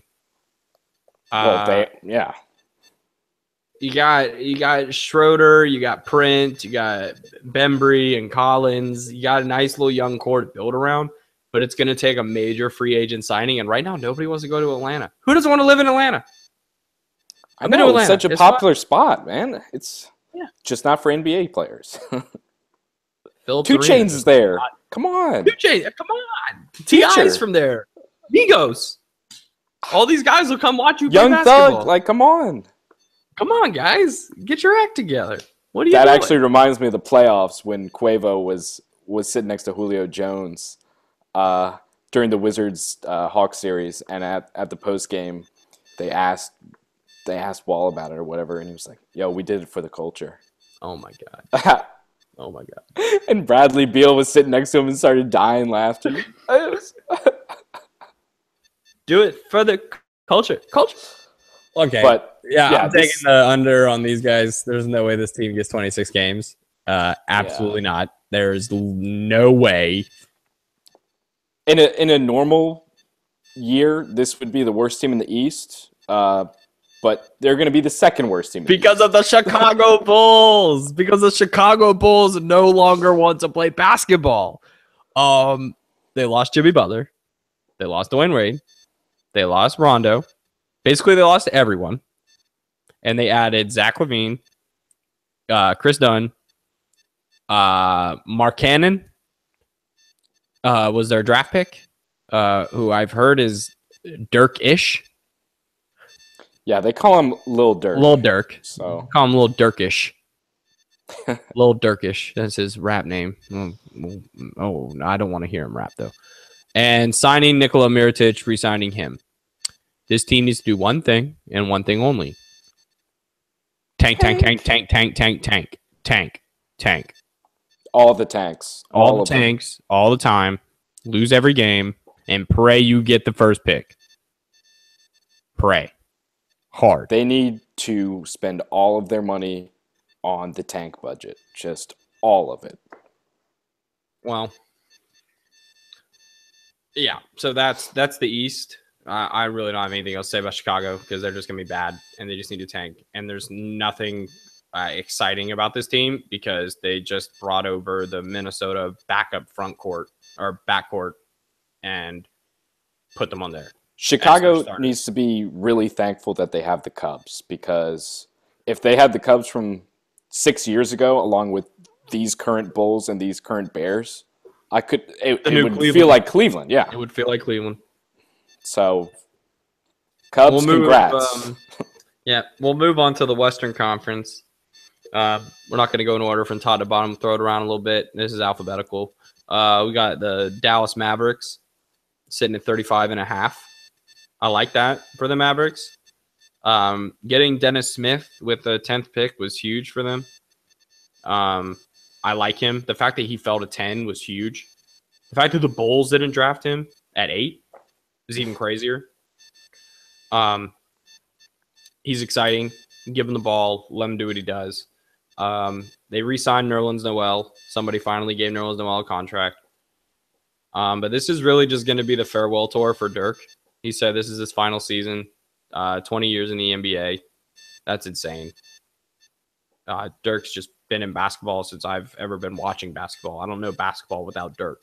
So soon we won't have Dirk. We don't have Tim. We don't have Kobe. We don't have Kobe. The good old days, they're coming to a close. And they have Harrison Barnes too, and they gave him that contract.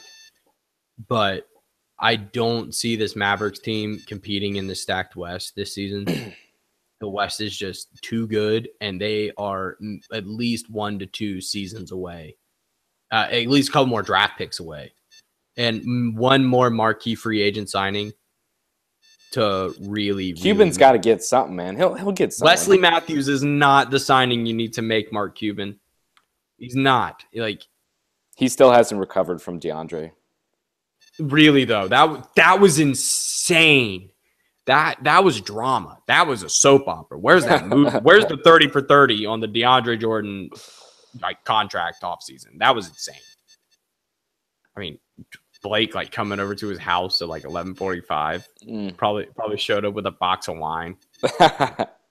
Hey babe, let's talk about this. No, Chris Paul came up with the wine. Chris Paul was like, yeah, he doesn't know the difference between boxed wine and regular wine. Just send him a boxed wine. But I'm not really a big fan of him this season. I think it'd be interesting to see how Dennis Smith plays out. He could get Rookie of the Year there. He could get enough usage to warrant a Rookie of the Year consideration. He's my pick for Rookie of the Year. I like Dennis Smith a lot. He's fun. But there are some other teams who are definitely going to be able to make more noise, and a team that I really like the moves they made in this offseason, the Denver Nuggets. The Denver Nuggets are a team on the up. They're on the up and up. You got 45.5 wins projected. Are you taking the over or under on Dallas? Dallas, I'm taking the under. I like where they're headed because I like Nerlens Noel. I like Dennis Smith. But, yeah, I'm taking the under on Dallas. Okay, so the Nuggets and I'm taking the under too. So the Nuggets at 45.5 are looking solid. I like their depth at guard. If somebody's not working, they got somebody else to bring in. If Moutier's not working, Barton can come in. If Gary Harris isn't working, Jamal Murray can come in. It's fine. And now that Kenneth Faried can come off the bench, I like that a lot. He doesn't like it though. I know he doesn't like it, but that's too bad. If Iggy can do it, you can do it. Are you bigger than Andre Iguodala? Are you bigger than yourself? Are you bigger than the team? Like, restrict yourself, calm down, step back a bit, and realize that you have an opportunity to be a top 5 team in the West. Because Paul Millsap and Joseph and Jokic,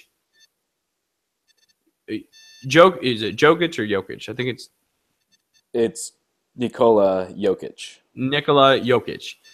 This guy is insane. They were the most offensive efficient team in the NBA last year. I see what you were doing. You got I got Yusuf Nurkic. Yusuf Nurkic and Nikola Jokic are very easy to mix up. Yeah. So I think Jokic makes the next. Like, I think he takes that next step. I think he can come in and be one of the top 5 big men in basketball this season, and he's going to have the opportunity because now instead of Kenneth Faried's whiny butt over there, he's got Paul Millsap with experience coming in there that can actually make them a top 3 front court in the NBA. And if Millsap can get like a really consistent corner 3 shot, Jokic in the paint dishing out dimes all over the place. Gary Harris getting open threes. You get a dime. You get a dime. Yeah, you get a boom. dime. You get a dime. I like the Nuggets. I'm over. I'm for the I'm taking over. the over. I'm taking the over for sure. It's a playoff team for sure. Oh, yeah, definitely. And I like the addition of Jamal Murray. Jamal Murray, not addition, but, second year of Jamal Murray. He is somebody who was untouchable when they were trying to talk for Kyrie. He was untouchable. So if you think that somebody's untouchable and is not worth getting Kyrie Irving, it's time to show out. And go back last year when Wade was on the team tours trying to figure out where he was going to sign. He gave Denver some real consideration.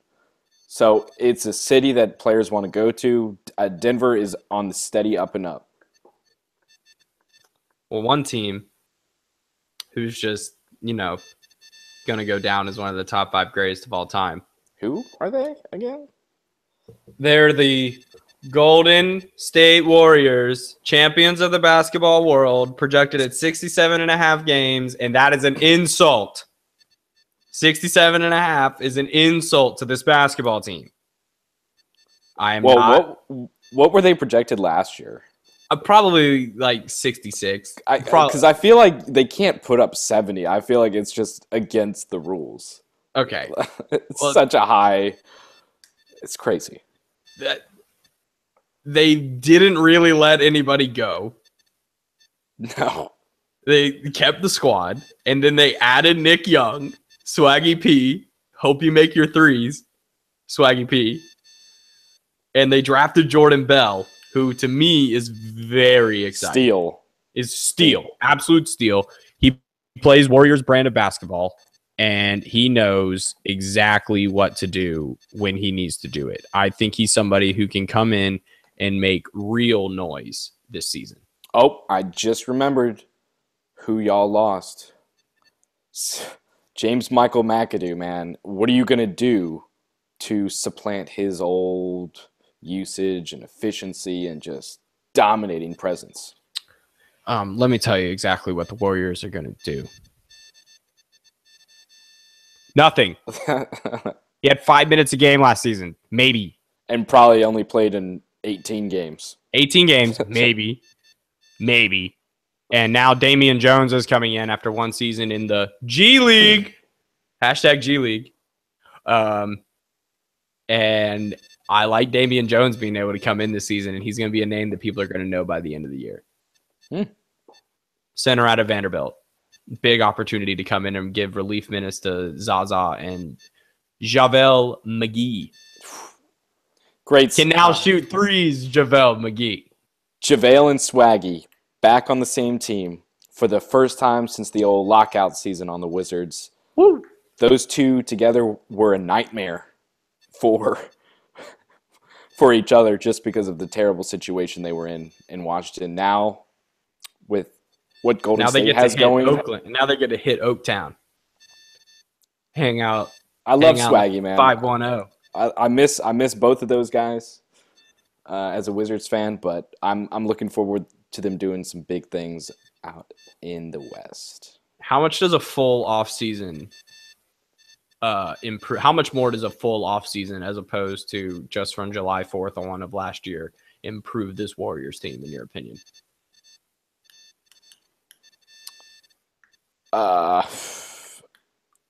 Leaps and bounds. I mean, I think it's insane. The fact they that lost we the saw, first game of the season last year, right? And that was Yep. pretty much just due to not really knowing what type of team they were with Durant. And yeah, I mean, we're both going over here. Very over. I think this team could do 71. I don't think they're going to do 72 because I think that season was a fluke. Like 72 is insane. And I'm not sure if they want to try it, you know? No, they don't need to. They don't got need the to. record. No use in You got trying the to. T-shirts. Everybody in Oakland's got the T-shirts. You got the 72 win season. What'd they get this year? 67? 68. 68? Yeah, give them 70. You know, like whatever. Like we're picking, we're nitpicking at this Warriors team. Yeah. But here's an interesting question: who's going to be the best player on this Warriors team this year? KD, man. KD, second best player in the world. Kevin Durant. I have to roll with that. I've been a big fan of Kevin Durant's. I mean, what he added defensively last season, he's blocking everything now. He's getting it's like boards. He forgot he was 6'11". Well, he was only looking at what he was listed at, right? Yeah. Oh man, still I was 6'9". Yeah, right. He's like, okay. Oh, it's because I'm 7 foot in shoes. Like our friend Colin. Colin's a solid 6'7", but he hunches over and it makes him look 6'5". He's got this crawl. You know, every time he gets the ball, he's hunching over. But I like this Warriors team, but somebody who's going to provide a lot of competition for them this year are the new look Houston Rockets. Big talking point, obviously, is Chris Paul. This team is interesting to me. I don't know if I like them as much as I like, say, the Thunder, but I think they can definitely be the third seed in this Western Conference. I'm with you. I especially after acquiring Melo, love the Thunder. We were kind of doing our conference finals predictions a few episodes ago, and Michael and I were talking about OKC and Golden State. So I'm still in that boat, but I am. What's there? 55.5 for Houston. I love that line. I think they're going to finish right around there. But I'm going to do under. Give them 54 wins.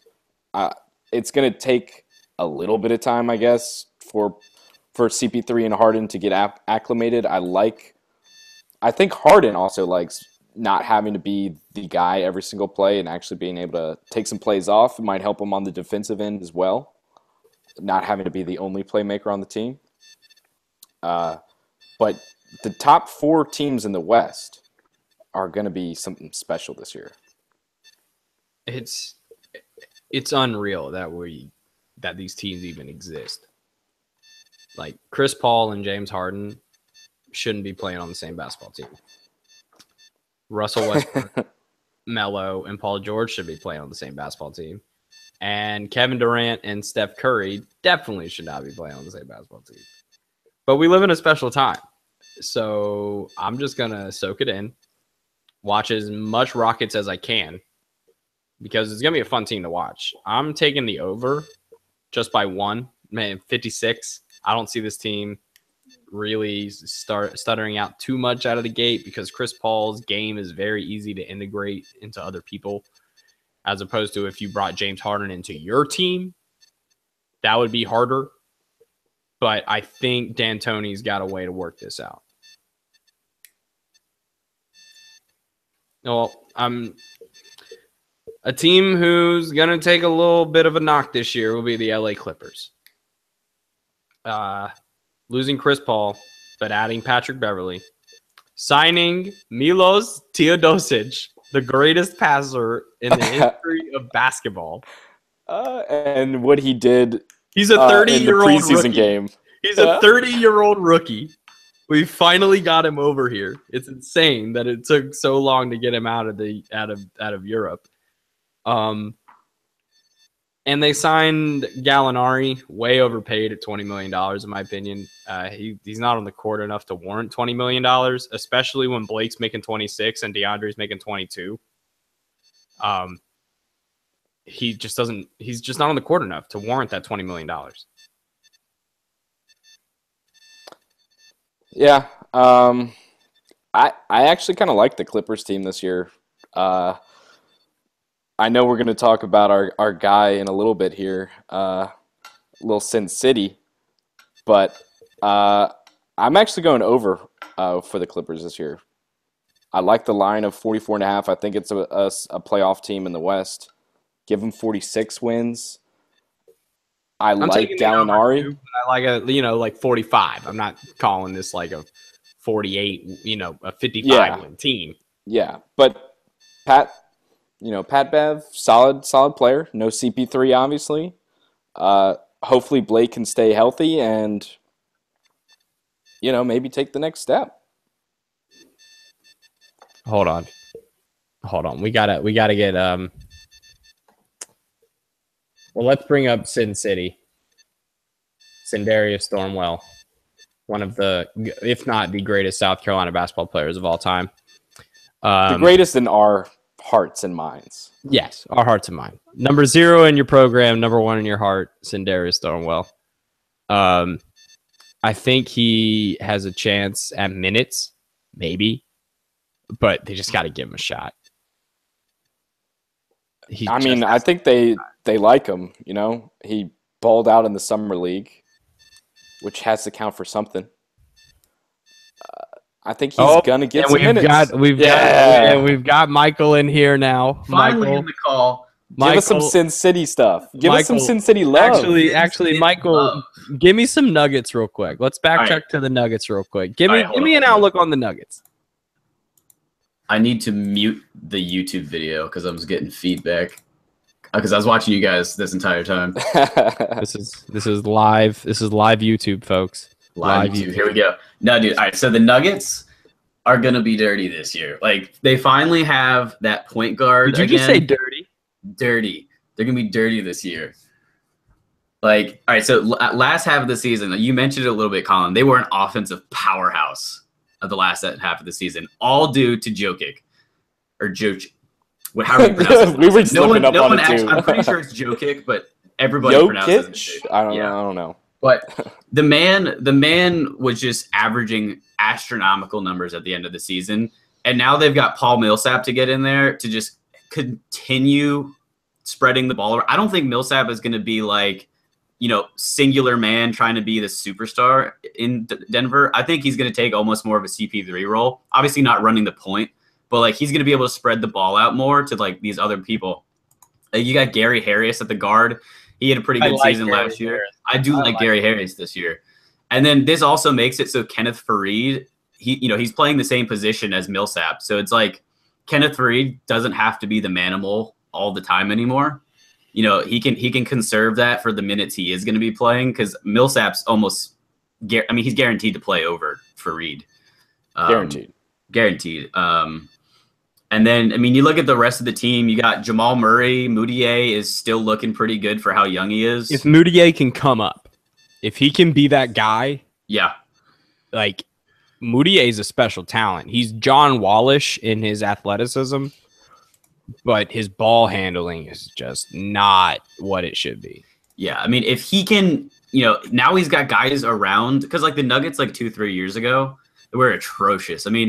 It was Moutier just kind of learning with this atrocious system around him. Because this was right after George Karl got fired, and they moved on from that and then went from, making the playoffs every year, not moving forward in the playoffs, making the playoffs. And then they all of a sudden were like bottom of the pack team. And that's what Moutier came into. So hopefully now that they've got like a solid group of guys around him, he can focus on, his craft really and just play his game, get get his mind in everything, and then he can be a successful point guard. I mean, that's all I hope, is that he can just develop a little more. But I mean, the team has big names everywhere. Arthur, Barton. They still got Wilson Chandler, Kenneth Faried, Jokic. Mason Plumlee's even on this team. So I think Plumlees, man, those Plumlees are just all over the place.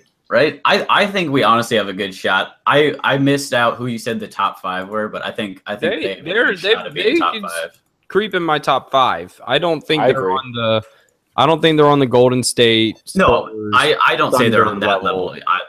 There's a top tier in the West of Golden State, Houston, San Antonio, and the Thunder. And in my opinion, it's the Warriors, and those guys are in the second tier. But I'm a little biased. But I would put, realistically, those teams, Denver has a chance if the Thunder don't put it together quite like we think they will. Yeah. I have Denver in the solid category of being able to take games. Not necessarily win the 5-game series, but take games. Yeah, for sure. Like they're not going to beat the Warriors, 2 times out of 5, but they're going to take that 1 or 2 games possibly. It's not. They'll take a game at home. Yeah, it's going to be one of those things. The Nuggets are going to have to look to take these games throughout the season, maybe 1 or 2 every now and then, but they're not going to be consistently beating those top 3 between the Warriors, Spurs, maybe top 4, Warriors, Spurs, Rockets.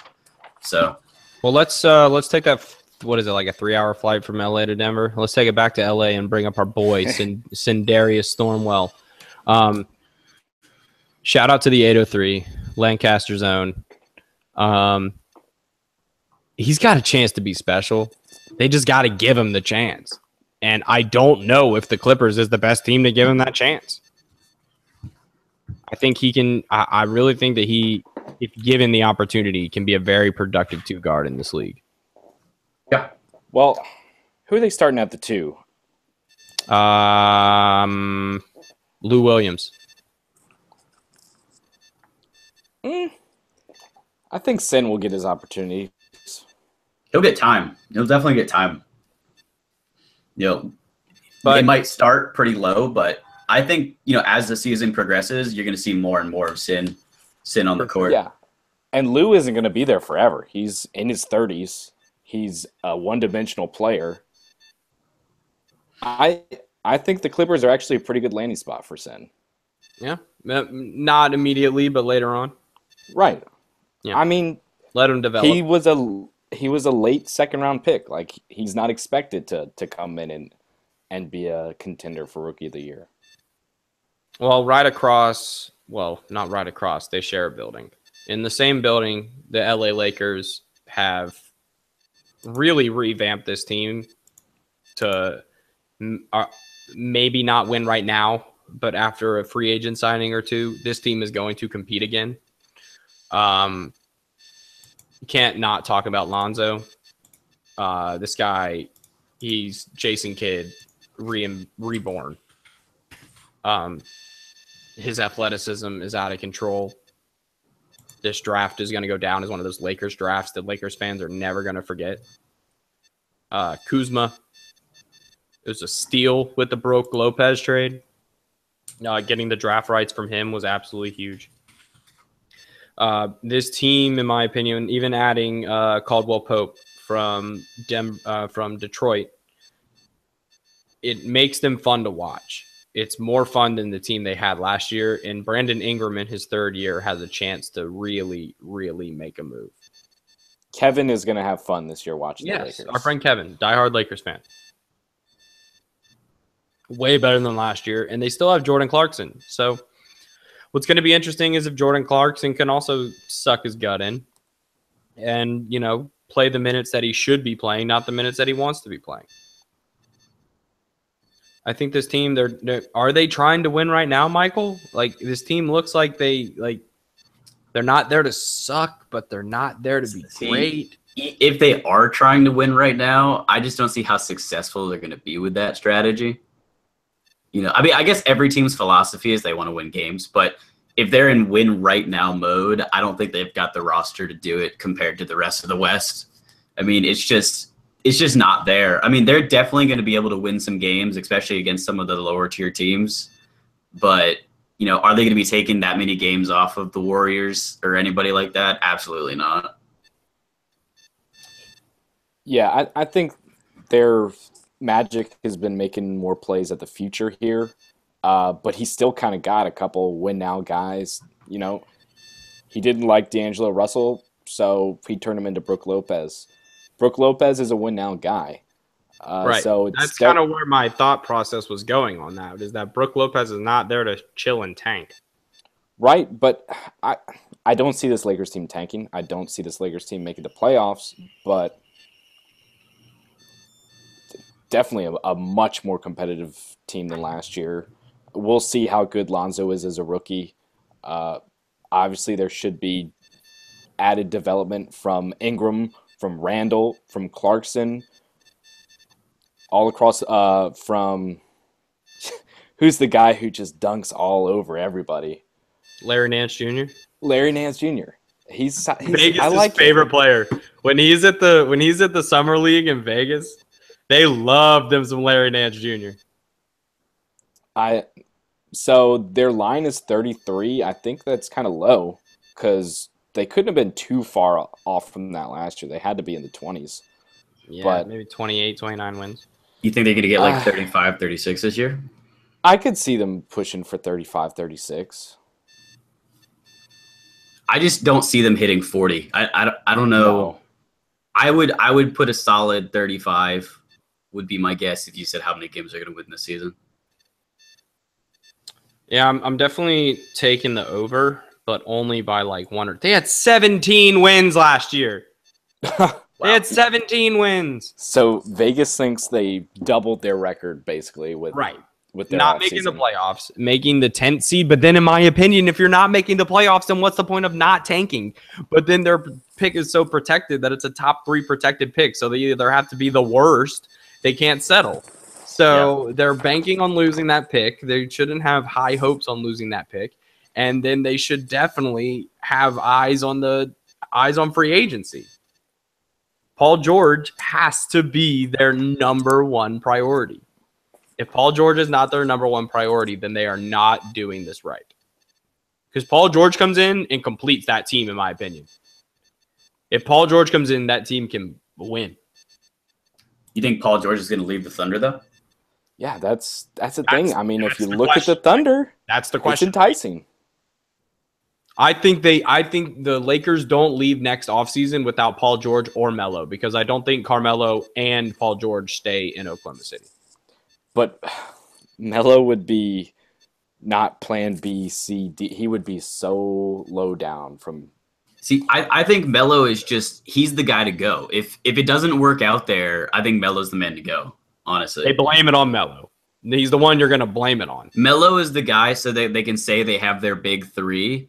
But Melo is also the scapegoat if it all goes wrong. Exactly. It's like, oh, we had it together, and then we foolishly made that. And can we get LeBronzo? Can we get LeBronzo James? Like, would that be too? LeBronzo? Can we get LeBronzo? That would be wild. That team would win. That team would be insane, and we would see LeBron. LeBron would do it in just like a Josh Norman Redskins kind of way, where he just wanted to play OBJ 2 times a year and Des Bryant 2 times a year. So he moved to the best wide, like the dude. Not the if that happened, they may as well just disband the entire Eastern Conference. Yeah, the East would just there would be no more Eastern Conference besides the Celtics. The Celtics. It would. And the Wizards. And the Wizards, Layton. And the Wizards. I said it. I didn't leave them out. You grouchy old man. Somebody talks about the Wizards. Layton turns into Clint Eastwood and get off my lawn. Get off my lawn. What do you mean John Wall isn't a top 4 point guard? Get off my lawn, boys. But yeah, I'm taking the under.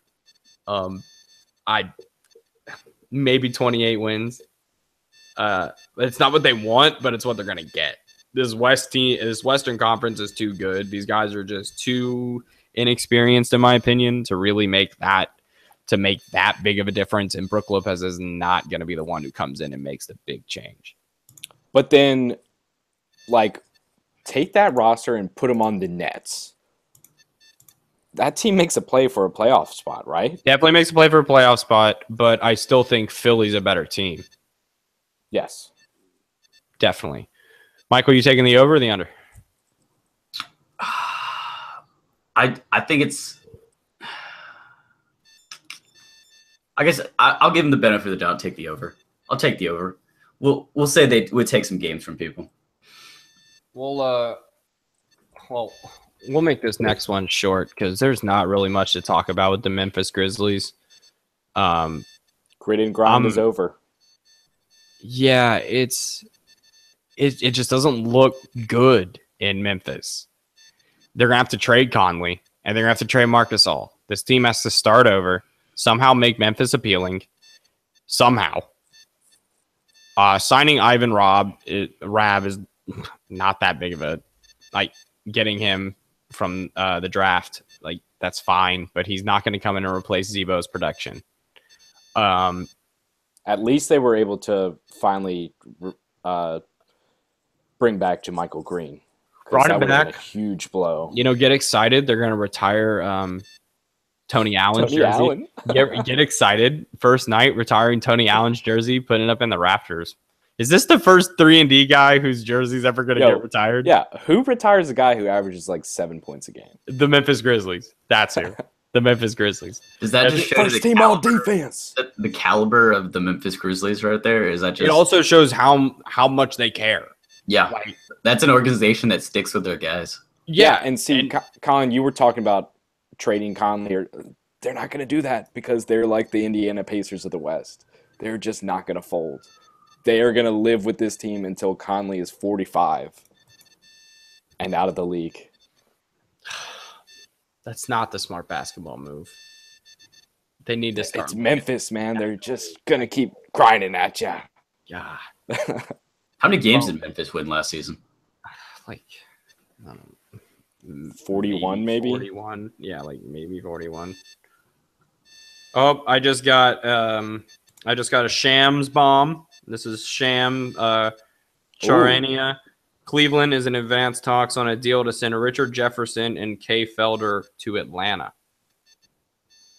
Who are they making a play for? Kent Bazemore. Kent Bazemore? Kent Bazemore, maybe? Get you the greatest towel waiver of all time? Maybe. But moving on to I take them as the under. I don't see this team like being a contender in this West right now. They're not built to win right now, and there are teams that are just flat out better than them.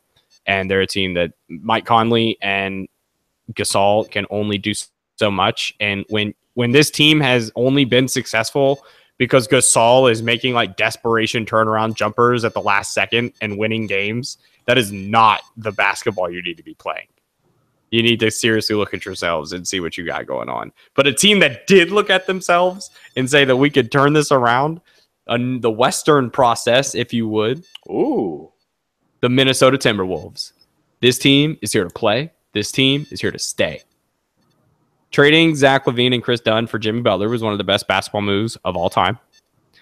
I would take that any day of the week. Give me that trade. I take it every day. I take it on the 8th day of the week. They're projected for 48 wins. I'm taking the over. I think this team's going to get 50, 52 wins. It's going to be an exciting team to watch. Jeff Teague is a huge addition. Wiggins just signed a 4-year extension, and Karl Anthony Towns is arguably one of the top 3 big men in basketball. This team is exciting to me. As long as Andrew Wiggins can decide what position he wants to play, these Timberwolves are here to play. I think the only real question mark with them is going to be how long and how hard is Tibbs going to run these guys in the regular season? Like, are they going to get gassed by the time the postseason comes? Talent-wise, terrific. I'm with you on the over. And the Hawks are sending back European draft rights for Richard Jefferson and Kay Felder. just to get their roster to 15 men because their roster currently has 17 men for the Cavs. Continue. Man, I'm gonna miss RJ up in Cleveland, but but yeah, I like the over on He's these just Tims. preparing for his broadcast career with Turner. Ooh, he's gonna be good in that role. He's gonna be good in that role. He's got an okay podcast. But Timberwolves, give him 50. Give him that. What's 50 wins? Like a 6 seed in the West? Right? Like, How crazy is that? Yeah, that's the scary part right there. give him that 6 seed. The crazy thing is that the only teams that are better than them, like I like the Nuggets a little bit more just because they've already been gelling. Like Paul Millsap is an easy thing to bring in. Losing Zach LaVine and Chris Dunn for Jimmy Butler is going to be a little harder to deal with. But Tibbs, what a coach. Like he's one of the best coaches that we've seen in the last couple of decades come through the league. And now he's got a squad. He's going to run them, though. He's going to put some miles on Jimmy Butler. He is. But Jimmy's ready for it. If anybody knows how to deal with Tibbs, it's Jimmy. I like and I also think Wiggins still has another level to go to. It's just going to come down to the playoffs. Like they're not going to win. So it almost seems like it's just weird to talk about these West teams that are so good but aren't going to go anywhere past the second round. So I'm going to take the over. Layton, you taking the over? Michael? I also agree on the over. Taking the over. All right. So we'll move on down to the Big Easy. New Orleans Pelicans. 40 wins. Signed Hornets second round draft pick Frank Jackson out of Duke. Signed Tony Allen. So there you go. You know, Tony. Full off season with Boogie and AD. Yeah, full off season. And I think this team is just trade bait. This whole team. They've lost the ability to prepare this team to win with Anthony Davis. Boogie was not enough. And Boogie, in my opinion, was not the answer. Boogie was an appealing answer that it was the only one being thrown at the Kings. And look at the other like win now moves they made. They signed Rondo. They signed Tony Allen. They were just a cluster last year. I think they were actually worse once Boogie joined the team. But they were getting doubles like crazy. Yeah, this is. I'm saying under for 40 wins. I think this is going to be a hard a under, team like a 30-win team. Like low 30s. Because by the end of the season, Boogie won't be on the team. AD might not even be on the team. AD might not even be on the team. He could be in Boston. Dude, AD in Boston. All of a sudden, I've been Boston doubting. becomes the best team in basketball. Colin has been on the Boston train, and Layton and I have been disagreeing with him. The Cavs still have it, and the Wizards still have it. But if AD went to Boston, I could no longer defend that. Yeah, that would be ridiculous, and it can't happen. And Boogie in Washington would do the same thing to me. It would finally shut me up. Come on, Boogie. It would finally get me off Layton's back. We'll give you the Polish hammer, and we'll give you Otto. See? And you Come love on. Otto. I love Otto. Love some Boogie. Well, so we're all taking the under on this. It's just not. You're right. looking You good. said it. Trade bait. That's what they are. Yeah, this whole team trade bait. This is team trade bait in New Orleans, I guess.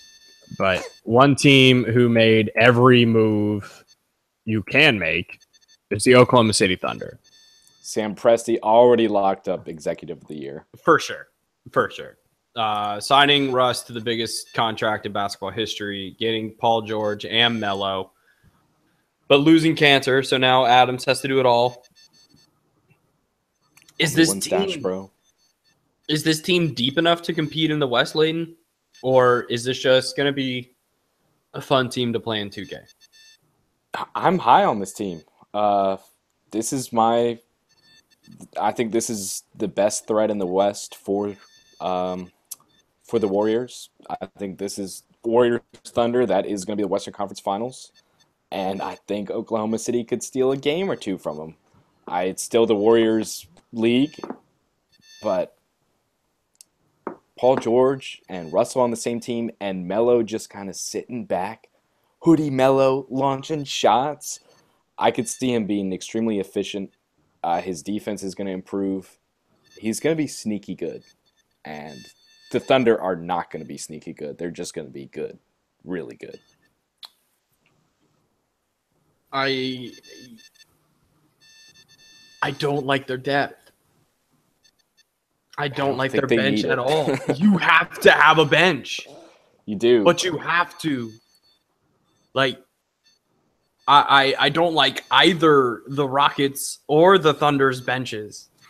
Like, yeah. I just think this is going to be a thing where the first rounds are going to be more interesting than the Eastern Conference Final or the Western Conference Finals because the Warriors are just going to be so much better than them. Like, beyond the big three and then, like, Steven Adams, just looking at the roster, there's not many names, most households would recognize. Andre Roberson do not even use him as an argument point. He's going to lock some people down in the playoffs. Really, Layton? Is Andre Roberson really going to lock people down in the playoffs? You know who's going to have to play in the playoffs? Give me the shooting guards. Tell me the shooting guards who's going to have to guard in the playoffs. James Harden, Klay Thompson, Jimmy Butler. Paul George is also going to be guarding these guys. I mean, yeah, but it's Andre Roberson. He's like the new Thabo Sefolosha. Hey, I like Thabo. Oh my God, I can't. They went to the finals with him. It was not because of him. I know, but he had a fun couple games in there. I'm taking the over, but like 54 games, like 54 games. I think this team's gonna struggle out of the gate. I think they're gonna get shown. It's gonna show that they're gonna have to make some more moves to solidify that depth. Like Sam Presti's not done. I don't think this is a finished team. By any they have Patrick Patterson. He's gonna play well. Yeah, but then who else at the 4? Who else? I guess Melo's playing the 4 when he starts. You gotta play. But he's got no defense. Melo literally has no defense whatsoever. Every 4 is going to go off for 20 He's and 15. He's a lot better at defense than he's given credit for. And now he'll have an area where he can actually show that. Because he doesn't have to be the guy offensively. I guess. Melo defense in the Olympics is terrific. Yeah, Melo in the Olympics is just a different person. Apparently, Melo not getting paid to play basketball is way better than Melo that gets paid to play basketball. Maybe they should just pay him in like gold medals. Ooh, pay him in gold medals. Do it. There's an idea. Instead of cash money, just like gold medals per game. That are equal in equal value, but it's not cash money. It's gold.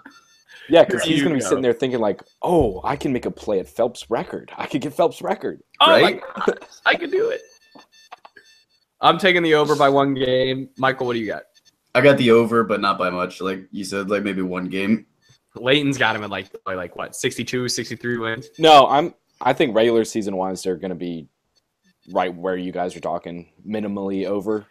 I could see the Rockets and Spurs with more wins than the Thunder, but come playoff time is when the Thunder are going to rise. Yep. Well, we got one team who probably seems to be the furthest away from relevance in the Western Conference, and that's the Phoenix Suns. 28.5 wins projected. Yeah. We can just move past these guys pretty sounds quickly. About right. Drafted Josh Jackson. He's not going to be good. We can talk about this team in 2 years. The real question is, are they going to trade Eric Bledsoe? They should. They tried to with Cleveland. They tried really hard to get mini LeBron with real LeBron. But like, I'm taking the under. What team could use Bledsoe? The Spurs. Yeah. There you go. There's your trade. There you go. Call them up when it happens. But who are they going to trade away? Draft pick. Future draft pick? 2 draft picks. It would have to be 2. The Spurs. And then they're probably going to have to give up a guard in return.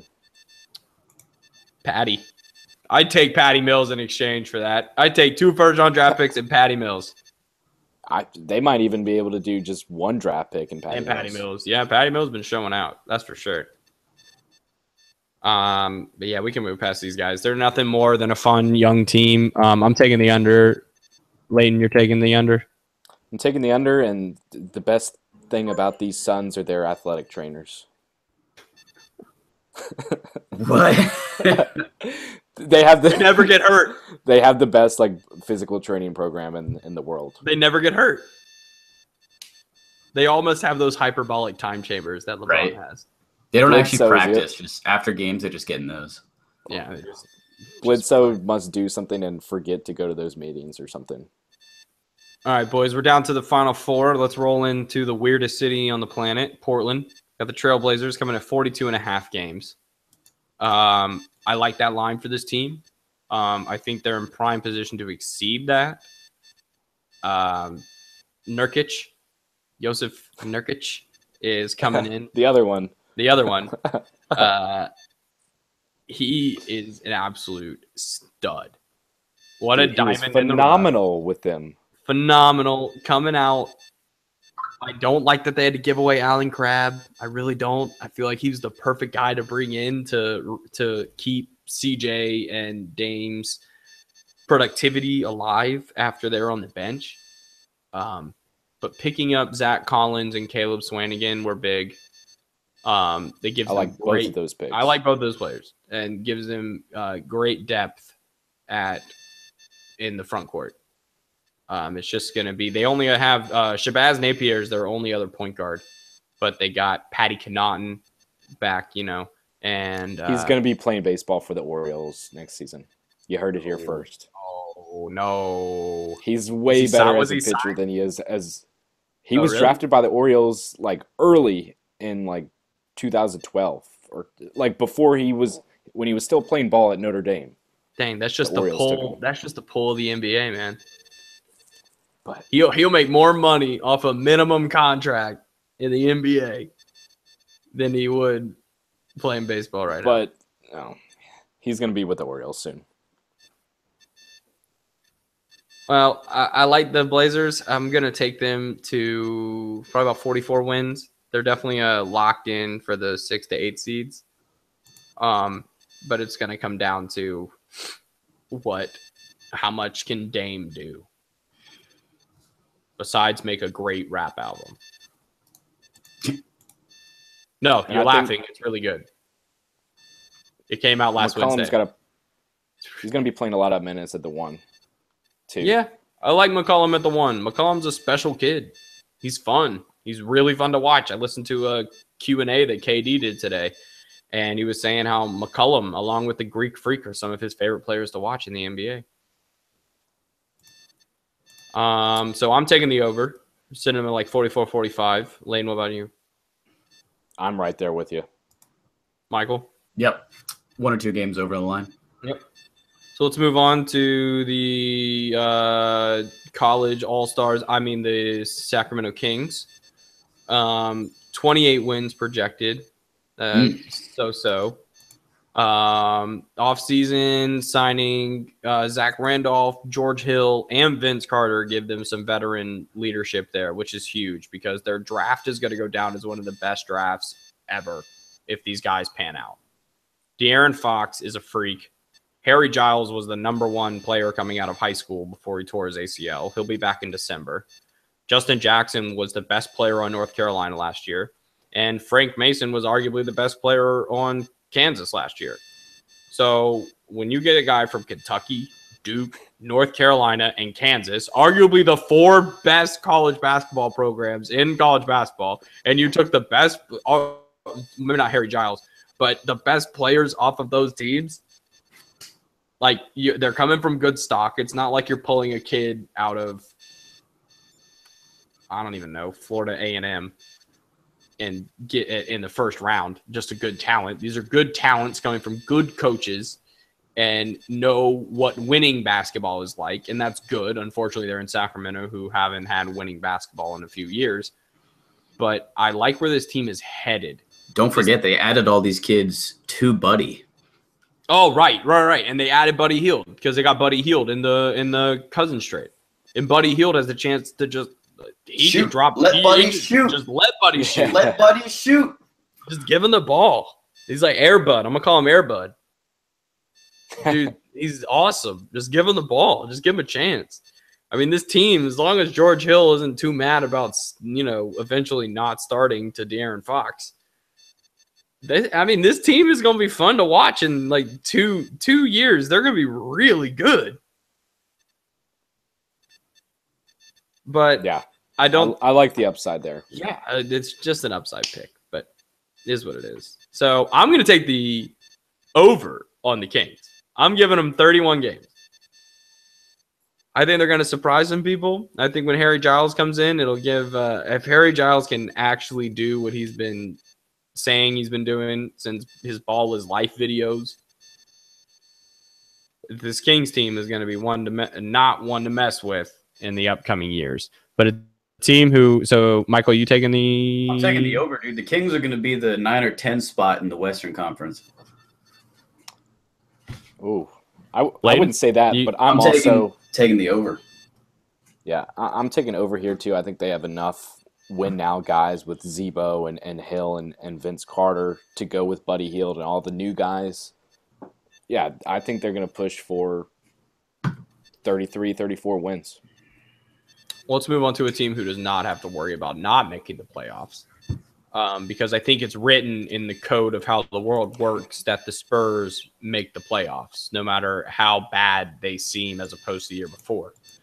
They're projected for 55.5 wins. They signed Rudy Gay. They re-signed Pau Gasol to a 3-year deal, and they re-signed Manu Ginobili. And Pop found another gem, guys. This Joffrey Laverge. I don't know. Laverne. I don't know where he pulled this guy from, but this is not your average Spurs center. That's for sure. He's listed at forward, too. Yeah, and he was playing at the 5. He's listed, come on. Dude's 6'11". 6'11", playing forward. You can play him at center, too.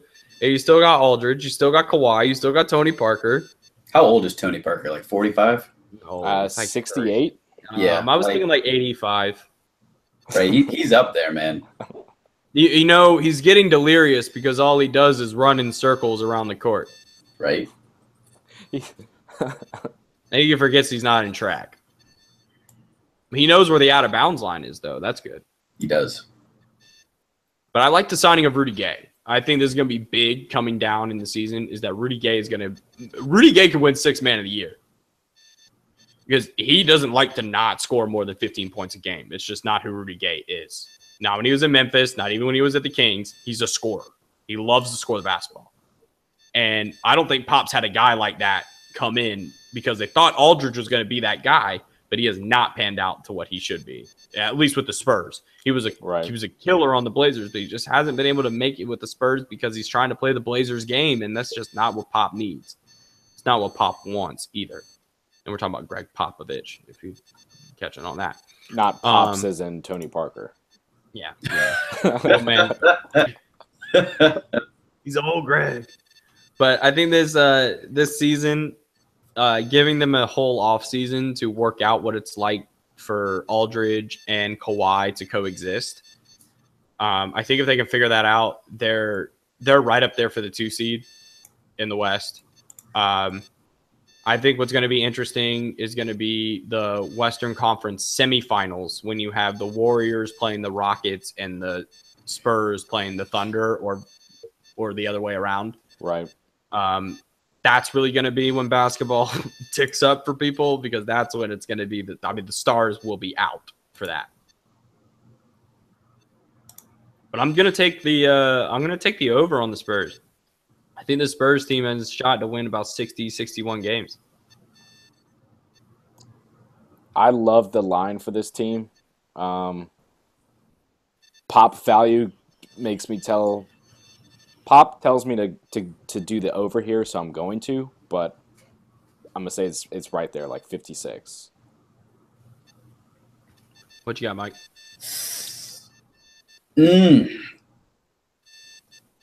I'm gonna take the under. Oh, I'm gonna be the lone wolf, and I'm gonna take the under. You said that it was like 56, 55 and a half. 55 and a half. Yeah, I'm gonna take the under. Not by much, but I'll take the under. If they Yeah, come in at 54 55. games, Michael's going to go crazy. Right? They're gonna come in at 54. We're gonna all come back to them. Well, I'm gonna come back to this episode and play it in the future. Yeah. Call you Nostradamus. So we're looking at this. We're coming down to the last team, guys. We made it through 32 teams, and we fall upon the Utah Jazz. Change your name. First of all, change your name. Change your name. Change your name. Change your name. Since the 90s, there is nothing Jazz associated with the state of Utah. Maybe Mormons like jazz, Colin. No. There is nothing jazzy about Utah, especially Salt Lake City. Yeah, I don't think they're allowed to like jazz. I think it's too erotic. It's too. There's no form. There's no structure to jazz. There's no structure. There's no structure. I'm pretty sure they would have. Jimmer Fredette would have been banned a couple games if he was playing too much jazz in that BYU locker room. Don't even get me started on that non-bro code abiding SOB. That man called out his roommate for having sex with his fiance before they were married, and then he got kicked off the team, and he was the starting center. Hey man, you just got snitches get stitches. Snitches get stitches, Jimmer. Snitches get stitches. Is that the I hope you enjoy name? Oh, is that the Utah basketball the team? Utah Snitches. The Utah Snitches. Oh my goodness. I don't even know what to name them though. What would you name them? The Utah Lakers, like the Lakers, like they would be the Lakers. We have Salt Lake. The Utah D'Angelo Russells. Oh my gosh. No, I can't even. I don't even know. They signed Cephalosha and they traded for Ricky Rubio, which is nice because Dante Exum just went down again. It's gonna be interesting to see if Rudy Gobert can actually dominate as a big man, because he's a serviceable big man, but he has not stepped into that next tier of big men who just come in and you're terrified and you game plan around them. But I think they're going to be maybe 6 to 8 seed. They're in that Portland range for me. They're in that Portland tier of teams in the West. I like them a little bit less than I do the Nuggets. I think the Nuggets are a little better prepared. I just think this team has been asking itself who they are for like 3 seasons, and nobody's said anything. Hey, they're 5-0 in the preseason. Okay. The Ravens were 4-0 in the preseason. Just throwing it out there. Yeah. I don't know how much preseason basketball affects the rest of the season. I'm taking the under on these guys to maybe. Nah, I'll take the over. I'm taking the over. There's no way 41 wins won't make you the playoffs in the West. Well, I'm just doing the math here, and we've pretty much taken the over on every team. Maybe it's just by one game. Unless the Mavs and the Lakers and the Suns win like a combined 15 games, like we're throwing so many wins out here. I like the Jazz, but I don't think they make it this year. I think I'm going under on this team. I'm saying 39, 40 wins. Whatever. I'll take the under too. I'll take the under. And now that I just talked myself out of it in my head. I don't really like this team going up against the West. If they were in the East, this would be one of the best teams in the East. But they're going to get pushed. Top 3 in the East. Oh yeah, this team would be crazy in the East, but that's and not. I think losing Shelvin Mack is actually going to prove to be pretty big, especially now that Dante Exum is out for the season. Maybe Rodney they Hood have running behind Rubio. No one. Yeah, I'm also taking the under. So Rodney Hood needs to step up. We talked about a lot of Duke players today. Rodney Hood. I like that. Joe Johnson, I guess, is going to play a lot of minutes this year. Joe Johnson used to be the highest paid player in basketball. Well, we'll take a little look at this later on in the season. We'll come back to this and we'll see how our projections are holding out. Michael, thanks for stopping in and spending a little time with us. In the middle of a league game, so I couldn't answer the phone. And then I got the notification you guys went live. I was like, no. Yeah, I kind of had this idea the other night when I was listening to a podcast, and I was like, "Oh, this would be a good idea for us to do. It can, it brings out some good conversations because you talk about teams in a different way as opposed to just who they have. It's how these players affect like actual games, like making the difference in winning 50 games as opposed to 48. Layton, it's always a pleasure talking basketball with you. I don't get to pick a lot of people's heads who care as much about the NBA as I do. But this was a lot of fun, guys. We'll definitely do this again. Layton, maybe we can get this NBA thing rolling a little more consistently and maybe do an NBA only show. Be kind of fun. Ooh. I'd like that. Kind of like the jump, but yeah, a little bit like the jump, but less Rachel Nichols. Yeah.